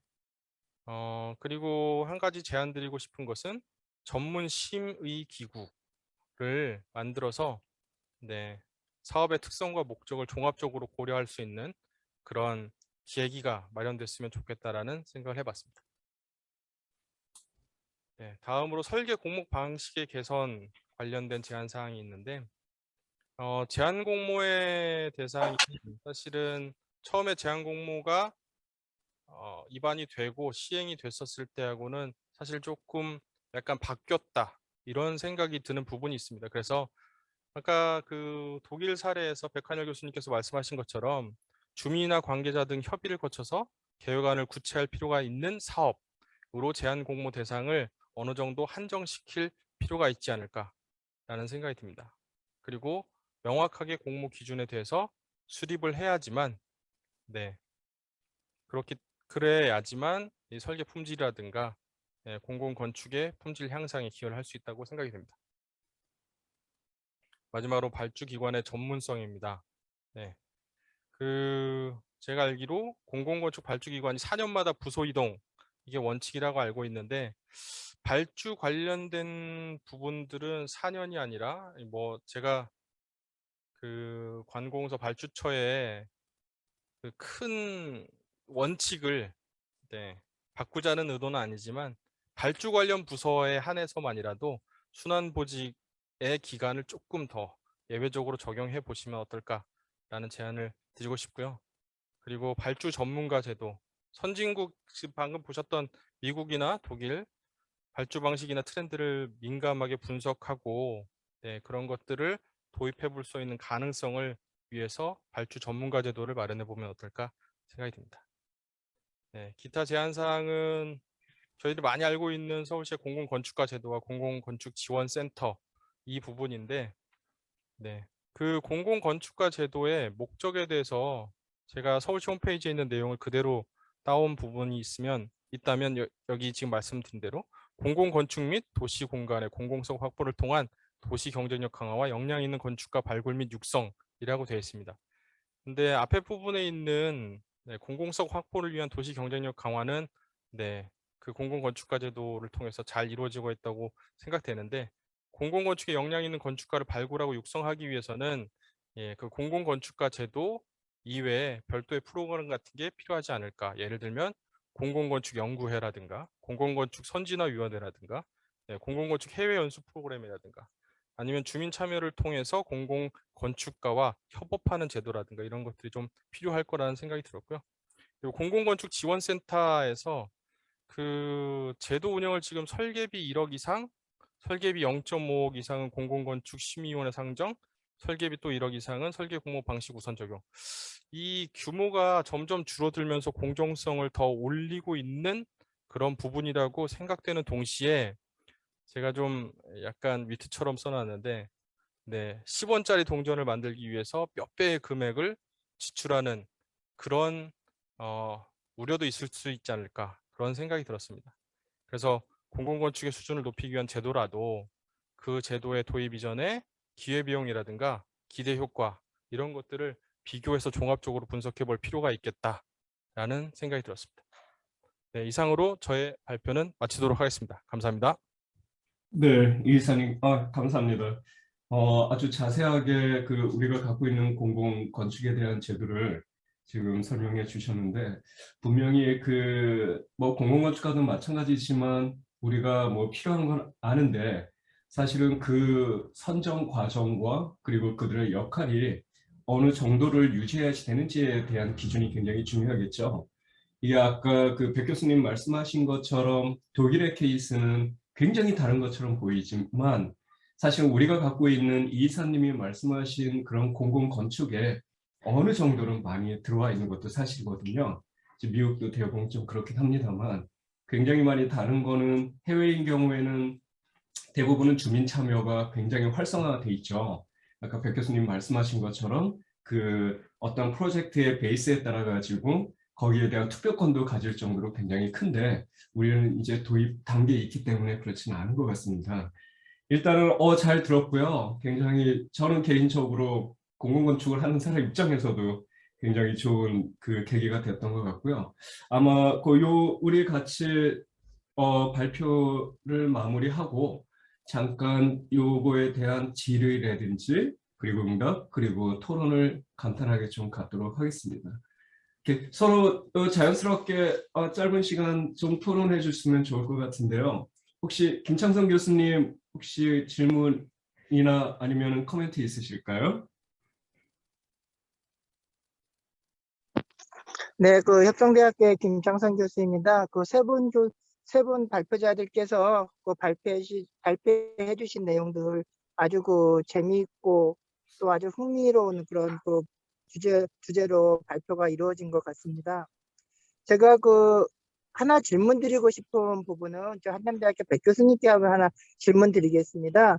독일의 경우에 있어서 그런 공공건축가들이 그 주정부라든지 그래서 위촉이 된다 그러면 과연 그 공공건축가들이 하는 그런 역할은 어디까지인지 그것에 대해서 좀 그 말씀해 주시면 감사하겠습니다.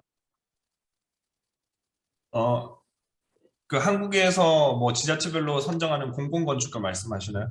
네, 맞습니다. 예. 독일은 공공건축가 제도를 운영하고 있지 않습니다. 그래서 그렇죠. 공공건축을 참여하는 사람은 모든 건축사가 참여 가능하고요. 컴페티션을 통해 가지고 공모를 통해 가지고 당선된 회사가 들어가게 되죠. 네. 네, 지금 독일의 경우에는 별도로 우리나라 지자체에서 선정하는 그런 공공건축가가 선정이 되지 않는다는 그런 말씀이신데요. 지금 우리나라에서 보면 그 공공건축가가 그 각 지자체별로 많이 선정이 되고 있고 또 그런 공공건축가로 통해서 일정 정도 많은 부분에 그런 성과가 있는 걸로 알고 있지만 또 공공건축가들이 지역적으로 지자체에서 선정되다 보니 그 공공건축가들에 의한 여러 가지 좀 문제점들도 좀 많이 있는 것 같아요. 그래서 그런 부분에 대해서 아마 그 위원장님께서 좀 토론 주제로 한번 그 선정해 주셨으면 어떨까 합니다. 우리나라에서의 그런 공공건축가들의 역할과 이런 것들에 대한 발전 방안들이 지금 얼마만큼 잘 수행되고 있는가에 대한 그런 토론 주제를 한번 그 오늘 그 해보면 어떨까 하는 그런 생각입니다. 네, 이상입니다. 네, 지금 김창성 교수님 말씀하신 것처럼 저 개인적으로도 우리나라에서 공공연히 되고 있는 공공건축가 제도가 오히려 이게 맞는 건지 이게 수위를 넘어선 건지 잘 모르겠거든요. 사실은 뭐 개인적인 의견은 있습니다만 그게 아마 여기에 계신 분들하고 잠깐 얘기는 좀 진행이 되면 좋을 것 같아요. 바로 끝으로 그거 진행하고요. 짧은 시간에 제가 두 가지만 잠깐 요 토론을 정리하는 의미에서 좀 보면 강 팀장님께서 그 로스앤젤레스에서 머포시스가 지금 그 한 프로젝트를 말씀하셨죠. 거기에서 머포시스가 그 프로젝트를 수행하게 된 거는 어떻게 수행하게 됐나요? 우리나라처럼 공모였나요? 아니면 지명이었나요?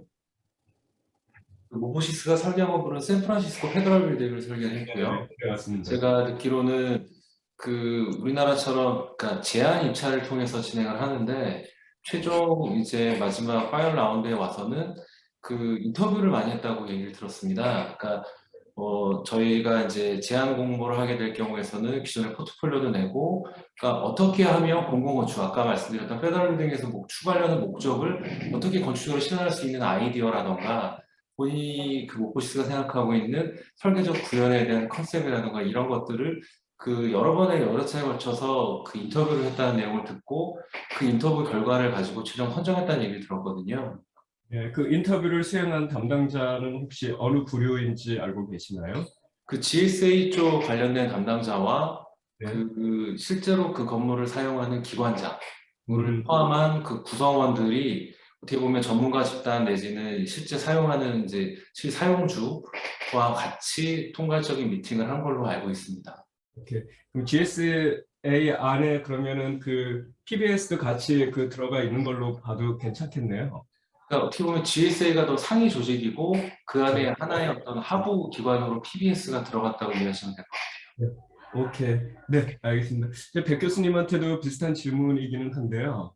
그 말씀하신 내용 중에 비공개 제한 그 공모를 독일에서 수행하고 있잖아요. 그때의 그 두 가지인데 그 보상금이 얼마인지까지는 알고 싶지만 그거는 중요하지 않아서 일단은 제한 공모를 그 신청하는 것과 선정하는 과정은 무엇인가요? 기준이 있을 것 같은데요. 네, 당연히 있고요. 뭐 비용은 프로젝트 규모에 따라서 다릅니다. 그것도 되게 중요한데요. 독일의 이제 건축 서비스가 공사 관리까지가 이제 건축사의 업무로 당연히 돼 있고요. 저희는 이제 감리가 분리된 부분도 있잖아요. 그래서 전체 공사 관리 끝날 때까지 도큐멘테이션 작업까지가 1단계부터 9단계로 나눠져 있고요. 1단계가 이제 한국으로 얘기하면 이제 뭐 사전 검토, 기획 설계 정도가 될 것 같습니다. 그래서 공모를 진행하게 되면 그 1단계에 해당하는 그 이제 공사비의 4%가 됩니다. 4%를 공모를 통해서 공모를 방식을 여러 가지 공모를 선택할 수 있는데 4%에 대한 비용을 지불할 수가 있어요. 그래서 100억짜리 공사를 한다. 그러면 4억을 공모에 쓸 수 있습니다. 공모 운영비, 상금 등등등으로 혹은 주민 초청, 워크숍 등등으로 다 쓸 수가 있고요. 그래서 이제 그 4%가 정해져 있는 건가요? 4%라는 게 공사비의 4%가 법적으로 정해져 4%까지 쓸 쓸 수 있다고 되어 있습니다. 4까지? 4%를 안 쓰면 이제 다른 부분에서 쓸 수가 있죠. 그래서 최대한 쓸 수 있는 거는 네, 공모를 공공건축에 있어가지고 공사비 4%까지 쓸 수 있는 부분이 있고요. 그리고 그럼 어떻게 이제 제한 공모, 비공개 제한 공모에서 어떻게 이제 선발을 하느냐 같은 경우 아까 말씀드린 것처럼 이제 건축주, 발주처의 의지가 가장 큽니다. 일을 빨리 진행하고 싶으면은 제한 공모 1단계로 해서 그리고 우리는 이런 구체적인 실적 그러니까 완전 완공된 실적, 유사 실적, 뭐 면적, 규모, 건축물의 퀄리티까지 지정해서 유사 실적을 낸 사무소한테 소수 뭐 한 5개 회사만 초청을 보내겠다. 그러면은 굉장히 소규모로 해서 빨리 진행을 해서 결정을 할 수가 있는 부분이고요. 근데 우리는 조금 더 다양한 아이디어도 없고 젊은 건축가의 아이디어도 없고 참여도 보장하고 그런 식으로 가겠다 하면은 발주처에서 그럼 우리는 초청 인원을 10개, 20개까지 늘리겠다. 그리고 늘릴 때도 단지 실적 제한만 하는 게 아니고 아까 설명드린 것처럼 그 초청되는 숫자의 3분의 1을 젊은 건축사를 위해서 배정을 하겠다. 그럼 젊은 건축사의 실적은 어떻게 증명을 할 거냐. 그 완공 실적이 없으니까 유사 현상 설계 당선 실적을 대체한다던가 혹은 젊은 건축사가 그 전에 실습을 했던 사무소에서 프로젝트 매니저급 이상으로 일을 했다는 증명서를 끊으면 전 사무소의 실적 프로젝트까지도 인정을 해줍니다. 그래서 이제 젊은 건축사가 초청받을 수 있는 기회가 생기게 되는 거고요. 혹은 또 아까 말씀드린 것처럼 지역 건축사도 3분의 1 정도 이렇게 배분을 하기도 합니다. 그래서 다양한 구성원들을 다양한 참가를 통해서 다양한 아이디어를 지역 건축사는 당연히 지역의 현안에 대한 이해도가 높을 거고요. 젊은 건축사는 기성 건축가들보다 좀 더 좋은 아이디어를 톡톡 튀는 아이디어를 가지고 있을 거고요. 그리고 이제 기성 건축가들은 노하우를 당연히 가지고 있겠죠. 그래서 다양하게 발주처가 안을 받고 싶은 그런 식으로 진행을 하고 그리고 아까 또 제가 설명을 잠깐 빠뜨렸군요. 그래서 어떤 식으로 지원을 하냐? 그럼 보통은 이제 2개에서 3개 정도 아까 설명드렸다시피 유사 실적으로 평가를 하게 됩니다. 그 평가를 심사위원들이 아까 제가 설명드린 것처럼 20명, 30명이 넘어가거든요. 그래서 이제 그 심사위원회에서 어떤 건축사를 선발할지까지 같이 공모 초청 전에 먼저 하게 됩니다. 그리고 이제 독일 같은 경우는 1등을 했다고 해서 계약권이 가는 게 아닙니다. 왜냐하면 이제 공사비의 4%를 공모 운영 상금을 포함해서 운영에 쓰기 때문에 1등도 당연히 제일 높은 상금을 받고요. 그리고 아까 사전 공개된다고 하는 계약의 여러 가지 이제 가중치에 따라 가지고 협상을 해야 되는 부분이 있습니다. 그래서 1등도 상금을 받고 1등이 100% 계약을 받는다라고 절대 독일에서는 생각을 할 수가 없어요. 네. 제 개인적으로는 이거를 통해 가지고 이제 저희 전문가도 있지만 사실은 제 대학원생들도 지금 들어와 있는 상황이라서 아까 그 말씀하신 것 중에 사실 지금 지금 세 분이 말씀하신 게 대부분 각자 다른 나라의 공공성이라는 자체를 건축가가 어떤 역할을 통해서 공공성을 만들 거냐는 굉장히 중요한 기준들이 서로 다르다는 걸 우리가 지금 보고 있거든요. 어떤 게 꼭 맞다고 할 수는 없겠지만 적어도 그 강명원 팀장님이 말씀하신 것처럼 분명히 예전에 있었던 그 네오클래시시즘에서 벗어나가지고 이제 미국이라는 곳이 공공성을 지속 가능한 걸로 간 거는 맞거든요. 이제 그런 면에서 보면은 사실은 그 새로운 공공성을 미국 같은 경우에는 가져가기도 하고, 그리고 미국은 생각보다 이래 보면 되게 플렉시블한 게 굉장히 많아요. 그래서 무엇인가 그 주면은 얻는 게 훨씬 많기 때문에 공공에서도 좀 더 건축가의 역할 내지는 그런 어떤 그 힘이 훨씬 좀 크다고 생각을 합니다.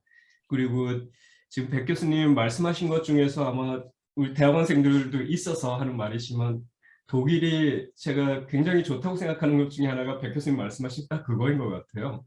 건축이라는 자체가 대지 안에서만 일어나는 게 아니고 독일의 건축가는 도시를 같이 봐야 되는 거잖아요. 그게 당연한 거고 그게 역할이기도 한 거죠. 단일화된 역할이라는 거를 말씀하신 거는 저는 되게 오늘 뭐 주제와 맞든 안 맞든 굉장히 좋은 지적이셨다고 보고요.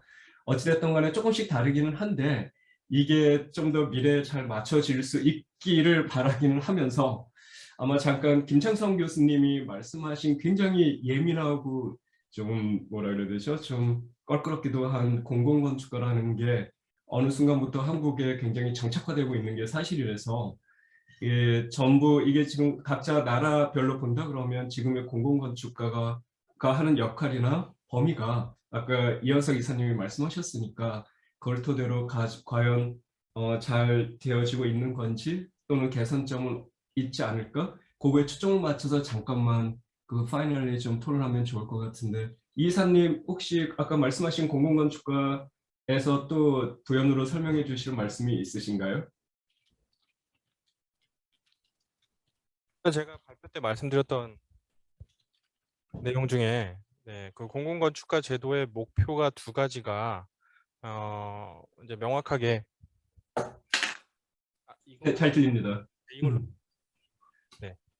그 한 가지는 공공건축가들이 공공건축의 품질을 높이고 그런 역할을 한다고 하는 게 한 가지가 있었고, 한 가지는 공공건축가로 선정된 건축가분들의 역량이라든가 이런 것들이 공공건축가 제도를 통해서 향상될 수 있다. 이 두 가지 목표를 가지고 시작을 했다고 알고 있습니다. 그런데 첫 번째 목표는 이미 이제 공공건축이라든가 건축계에서 경험들을 많이 쌓으셨던 분들 위주로 공공건축가가 선발이 되면서 그런 부분들은 어느 정도 확보가 되고 있다고 보는데, 두 번째는 앞으로 더욱더 공공건축에 뭔가 전문성을 가지고 더 기여를 할 수 있는 젊은 신진 건축가들에게 기회가 부여되는 것들은 뭔가 공공건축가 제도 내에서든지 아니면 왜 다른 제도든지 그런 제도들이 별도로 좀 마련해야지 그 목표를 달성할 수 있지 않을까라는 지금 현재 시점에서는 그런 생각이 발제를 하면서 좀 들었습니다. 오케이. 혹시 강 팀장님 요거에 대해서 혹시 뭐 말씀해 주실 내용이 있을까요?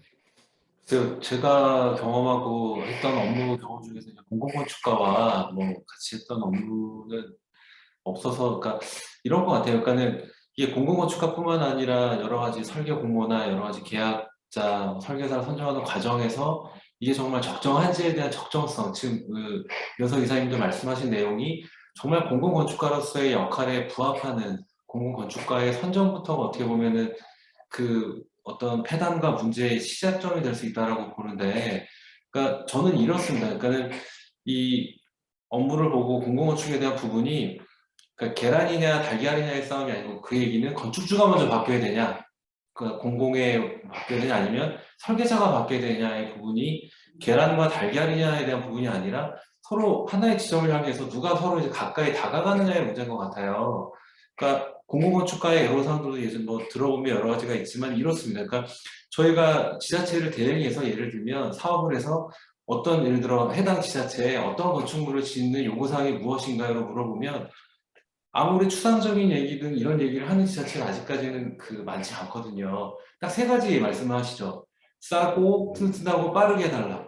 세 가지 목적에 부합하는 건축에 대한 니즈 외에는 없고, 그러면 그거를 실현하는 과정에서 설계사는 어떤 거에 중점을 둬서 내가 과연 설계를 할 것인가에 대한 아이디어와 이 접점들이 잘 안 만들어지니 이게 적정한 설계안으로 선정이 되느냐에 대한 이슈는 늘 불거지는 이슈가 아닌가라는 생각도 들어서 그 안에 역할을 하기 위한 공공건축가도 구체적인 건축주의 목적도 없고 그거를 발현해서 설계한 내용들이 어떤 식으로 평가돼야 되는지 중간자는 역할을 하기도 매우 되게 지금은 어려운 상황이라 이 모든 것들이 조금 정비가 되고 하나의 방향성을 어느 정도 갖지 않는 한 공공건축가의 어떤 여러 가지 문제뿐만 아니라 앞으로 우리나라에서 뭐 진행되는 공공건축 전반에 관련돼서는 계속 그 질문들이 계속 맴돌지 않을까 생각이 듭니다. 네. 그렇습니다. 아마 이사님 말씀하신 것처럼 처음에 출발은 분명히 건축가가 무엇인가 그 재능 기부죠. 본인이 갖고 있는 재능을 지역에 있는 작은 설계 사무실에 주는 거였는데 이제 그게 갑과 을의 관계가 막 달라지기 시작하면서 문제점이 생기지 않았나 싶기도 해요. 그게 아마 잘 정착돼야지 되겠지만 미국 같은 경우에는 분명히 공공건축가라는 자체가 그 public architect가 다거든요. 그러니까 그런 게 아까 백 교수님도 독일에서 좀 말씀하신 내용하고 좀 비슷하긴 한데 일단은 아까 백 교수님 말씀하신 독일의 공공건축가하고 그리고 아까 지금 우리 논하고 있는 한국의 공공건축가하고 좀 같이 비교하면서 말씀해 주실 수 있을까요? 이 토론의 목적이 사실은 공공설계의 현재 공공건축가의 비중이 굉장히 커져 있어요. 한국 같은 경우에는. 그래서 아마 아까 김창성 교수님이 발제해 주셨지만 굉장히 좋은 그 짤막한 주제가 될 수 있을 것 같거든요. 독일과 비추어 보면은 현재 어떻다고 보시는지. 네. 그 공공 건축가를 말씀하시는 거잖아요. 네, 맞습니다. 네. 가 이제 및 해도. 네. 저도 이제 한국에서 뭐 다른 지역의 공공 건축가도 하고 있고요, 총괄 건축가도 하고 있습니다. 근데 제가 한국이랑 독일이랑 느끼면서 또 큰 것 중에 하나가 관 쪽에서 특히나 이제 공공 건축을 발주해야 되고 관리를 해야 되는 관 쪽에서 전문가가 부재하다라는 거 가장 큰 문제점인 것 같아요. 사실은 공공건축가, 독일이 공공건축가 제도가 없는 이유 중에 하나가, 이건 제가 이제 정확한 얘기는 아니고 제 경험상 시청의 건축과에 있는 공무원들이 다 건축학과 출신이고요, 당연히. 그리고 건축사무소에서 실무를 10년, 20년 한 사람들이고 건축사 라이센스를 가진 사람들이에요. 그러니까 공공건축가 제도라는 거 운영할 필요가 없습니다. 그분들이 더 전문가이기 때문에요. 그래서 오히려 제가 이제 많이 이제 경험이 많이 없으니까 오히려 인허가 하러 이렇게 가면은 그분들이 야 이거 도면들을 이렇게 해야 된다고 이제 배우기도 했단 말이죠. 그래서 그런 이제 발주 단계에서부터 실제 이제 관리하는 모든 전반적인 프로세스를 공무원들이 정말 전문성을 가지고 한다라는 거. 그래서 발주 이제 공모지 심사 같은 것도 공무원이 이제 당연히 쓰는 거죠, 거기서는. 근데 또 이제 한국하고 이제 비교를 하면 어떻게 그걸 공무원들이 다 하냐라고 했을 때는 뭐 인력이 독일이 이제 당연히 그런 이제 전문 인력에 대한 이제 투자나 비용 지출도 더 많으니까 당연히 그런 거고요. 그리고 또 한편으로는 또 대규모 사업이나 이제 민간 투자 사업이나 아니면 민간 협력 개발 사업 같은 경우는 당연히 또 공모 운영 같은 것도 외주 전문 업체에다 통해서 진행하는 경우도 많이 있습니다. 그래서 뭐 하나로 딱 말씀드리기는 어려운데 저희 나라는 일단은 이제 아직까지 인력도 부족하고 특히나 전문가의 그 공공 파트에서 건축 분야 전문가가 정말 실제 실무 경험이 많은 전문가가 없기 때문에 공공건축가 제도를 이용한다고 저는 뭐 활용한다, 이용한다고 보는 측면이고요. 앞으로는 이제 이 부분들이 더 강화가 되든가 아니면 없어지고 공공 쪽에서 자체적으로 역량을 기르면 없어질 수도 있다. 그래서 두 가지를 지금 상황에서 저는 판단하기는 어려울 것 같습니다. 네, 정확한 뭐 얘기고 말씀하신 것처럼 사실은 모든 공무원이 건축과의 출신이고 그 본인 스스로 경력을 갖고 있으면 아마도 공공건축가가 필요 없을 수도 있는 거죠. 예, 그거는 되게 큰 의미인 것 같고요. 아마 그 김창성 교수님 지금 발제도 해주셨고 지금 들으셨는데 김창성 교수님 혹시 말씀하실 내용이 있으실까요? 네. 네, 그렇잖아도 지금 제가 그 다음 약속이 있어서 제가 생각하는 얘기를 이렇게 말씀드리고 그러고 좀 먼저 나가려고 지금 하고 있습니다. 네, 네. 그러고 있는데 마침 저한테 마이크를 잘 넘겨주셔서 다행입니다. 예. 제가 생각하는 요즘 공공건축과에 대한 우리나라에 대한 처음 도입됐을 때 그런 취지는 굉장히 훌륭했다라고 생각이 듭니다. 근데 현재 있어서의 우리 공공건축가들이 어떤 역할을 하고 있는지를 좀 살펴보면 공공건축가의 역할이 너무 방만하고 너무 비대해지지 않았는가라는 그런 생각을 하고 있습니다. 공공건축가는 어떤 프로젝트에 대한 자문의 역할을 할 때도 있고 또 어떤 측면에서는 어떤 프로젝트 발주하는 데 있어서 심사 역할도 하고 있고 또 어떤 측면에서는 그 공공건축가가 프로젝트에 직접 참여하는 어떤 참가자로서의 역할도 지금 하고 있는 어떤 그런 실정에 지금 공공건축가의 역할이 너무나 이렇게 포괄적으로 확대되어 있는 그런 느낌입니다. 그래서 공공건축가가 과연 그 우리나라에서 어떠한 역할을 해야 되는지에 대한 역할에 대해서 다시 한 번 더 세밀하게 우리가 짚어봐야 하지 않을까 하는 그런 생각을 가지고 있습니다. 이상입니다. 네, 말씀 감사합니다. 아까 백 교수님도 지금 공공건축가를 또 수행하고 계시기도 하시고 또 총괄도 하고 계신데 사실은 아까 백 교수님 말씀하신 것처럼 지자체의 전문성을 갖고 있지 않을 때는 전문가가 어떠한 아까 제가 말씀드린 재능 기부와 같이 또는 그보다 좀 더 이상이 되더라도 무엇인가 협업하는 과정은 되게 좋다고 생각해요. 그게 아마 김창성 교수님 하신 말씀인데 그 과정 그렇게 아까 이 이사님도 말씀하신 내용이고 그게 지금 출발점은 분명히 그랬는데 지금 현 상황에서는 김창성 교수님의 그 발제 내용을 보면은 분명히 너무 많은 분야에서 다 하고 있는 그런 상황이 되지 않았나 이제 그런 말씀이신데 저도 동감하고요. 일단은 이게 좋은 제도로 가져갔으면 좋겠어요. 그래서 아마 백 교수님이 정말 좋은 말씀하셨는데 그 독일이 갖고 있는 미국도 비슷합니다만 독일이 갖고 있는 그리고 선진국이 갖고 있는 공무원의 시스템이라는 자체가 전공 분야 사람이 많이 들어가 있는 반면에 이제 우리나라 같은 경우는 행정직이 이제 행정만을 위해서 있다 보니까 그거에 대한 전문성이 조금은 결여되어 있는 상황이 있어서 공공건축과라는 것이 지자체를 비롯해서 중앙정부에까지 어느 정도의 협력관계를 갖고 있는 거는 저 나름으로도 나쁘지 않다고 생각합니다만 그거에 대한 역할과 어느 정도의 리미테이션은 조금 더 정비하고 나가야 되지 않을까 아마 되게 중요하게 여겨지는 것 같습니다. 혹시 학생분들 중에서 질문사항 혹시 있을까요?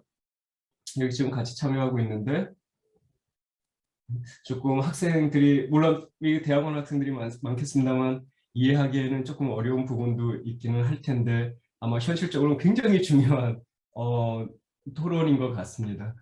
아마 다음 기회에 이거를 토대로 해서 공공건축가에 대해 아니죠. 저 공공성과 그리고 건축이 어떻게 가시되는지에 대해서는 조금 더 향후에도 학회를 중심으로 토론이 좀 이어졌으면 좋겠고요. 저 개인적으로도 다음 학회도 마찬가지고 기회가 될 때마다 요거를 좀 더 확대하고 같이 공론화할 수 있는 토론의 장을 만들도록 저 또한 노력하도록 좀 해보겠고 오늘 나와주신 분들 너무 고생 많으셨고요. 이 이사님 고생 많으셨는데 끝으로 정리하실 수 있는 얘기 있으면 간단히 해주시죠. 너무 고생 많으셨습니다. 세미나 준비하시느라. 다 모신 분들 너무 수고 많으셨고 제가 여기 있으면서 나중에 사진 공유해 드리겠지만 직접 참여하셔가지고 들으신 분들도 꽤 있으셨습니다. 제 생각에는 아까 제가 가장 인상 깊었던 부분은 독일에 대해서 독일 케이스를 백한열 교수님 말씀하시면서 주민 참여의 방법이라든가 그리고 28명의 심사위원인데 의견 뭔가 심사에 영향을 미칠 수 있는 의견 개진은 가능하지만 투표를 할 수 있는 권한은 없는 그런 심의원, 시민 건축가 저희들은 공공건축가, 총괄건축가, 마을건축가라는 제도까지도 다 있는데 다 이제 건축가 집단이기 때문에 보고 있는 것들이 오히려 주민 참여를 저해하는 쪽으로 건축가들이 너무 이제 비대해지는 그런 가능성도 있다고 생각이 들거든요. 그래서 공공건축가 제도가 제가 그냥 별칭을 하자면 뭐 시민건축가 제도, 네, 그런 것들과 혼합이 돼서 주민 참여를 이끌어낼 수 있는, 다만 또 시민 참여하시는 분들에게 너무 많은 권한이라든가 이런 것들이 돼서 또 전문성이 결여되는, 그래서 밸런스를 맞출 수 있는 공공건축가와 시민건축가 제도, 예, 공존하는 그런 제도가 있었으면 좋겠다라는 생각이 들었습니다. 아, 오케이. 예, 저도 전적으로 동감합니다. 예, 강명훈 팀장님 마무리. 네, 저도 오늘 이렇게 세미나에 참석하게 돼서 개인적으로 많은 것들을 또 알고 배웠던 좋은 기회였던 것 같고요. 모든 뭐 사회 마치 교수님뿐만 아니라 모든 뭐 세미나에 참석하신 모든 분들이 앞으로 어쨌든 공공건축의 큰 획을 담당해 주실 분들이라 제 개인적으로 제가 하고 있는 업무에 비춰보면 저희가 이제 발주자를 옆에서 지원하는 PM 역할을 하는 업무 대행하는 이제 수탁 기관으로서 앞으로 지어질 공공건축에 대한 저는 미국에 대한 일부 부분을 발표하긴 했고 뭐 독일이라던가 또 우리나라의 어떤 여러 가지 현실적인 부분들이 앞으로 헤쳐나갈 때 부분들이 많은데 저는 그 일을 하면서도 늘 어떤 그러니까 하는 생각이 있습니다. 지금 지어지는 공공건축물에서는 어떤 것들이 가장 중요하고 왜 중요한지 이런 것들을 이제 직원들이랑 같이 얘기하고 있는데 그래서 설계하시는 분들이나 시공하시는 분들에게도 항상 하는 같은 질문들이거든요. 그래서 이런 것들에 대한 지금 모든 생각들이 다 합치가 되면 앞으로 우리나라도 다른 세계에서 벤치마킹하는 좋은 건축물을 짓는 공공건축을 보유하고 있는 나라가 되기를 희망하면서 바로 마치도록 하겠습니다. 감사합니다. 네, 감사합니다. 너무 수고 많으셨습니다. 백한열 교수님 마무리 한번 해주시겠어요? 네. 이런 짧은 이제 발표와 토론이었지만 이런 자리들이 더 많았으면 좋을 것 같고요. 오늘 저는 이제 그냥 독일 공공건축의 토대가 되는 사실은 이제 건물이 지어지기 직전에 필요한 내용들을 설명드린 것 같아요. 그래서 이런 논의나 자리들이 계속 이어진다면 또 독일 실제로 이제 건축 계획 그리고 이제 시공 건설 완료 단계까지 다양한 또 저희가 배울 수 있는 점들이 되게 많거든요. 그런 부분들도 같이 논의할 수 있는 자리들이 또 많으면 좋을 것 같습니다. 네, 감사합니다. 오늘 어찌됐든 간에 너무 좋은 세미나였고요. 이 세미나를 위해서 수고해 주신 이 이사님과 그리고 학회 관계자분들께 감사드리고요.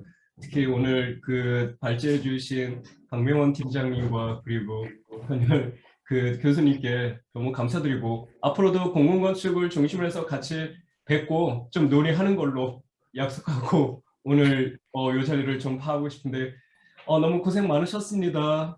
많으셨습니다. 네, 감사합니다. 수고하셨습니다. 네, 이상으로 요번에 우리 진행한 대한민국 공공건축 설계의 현황과 발전 세미나를 마치도록 하겠습니다. 감사합니다.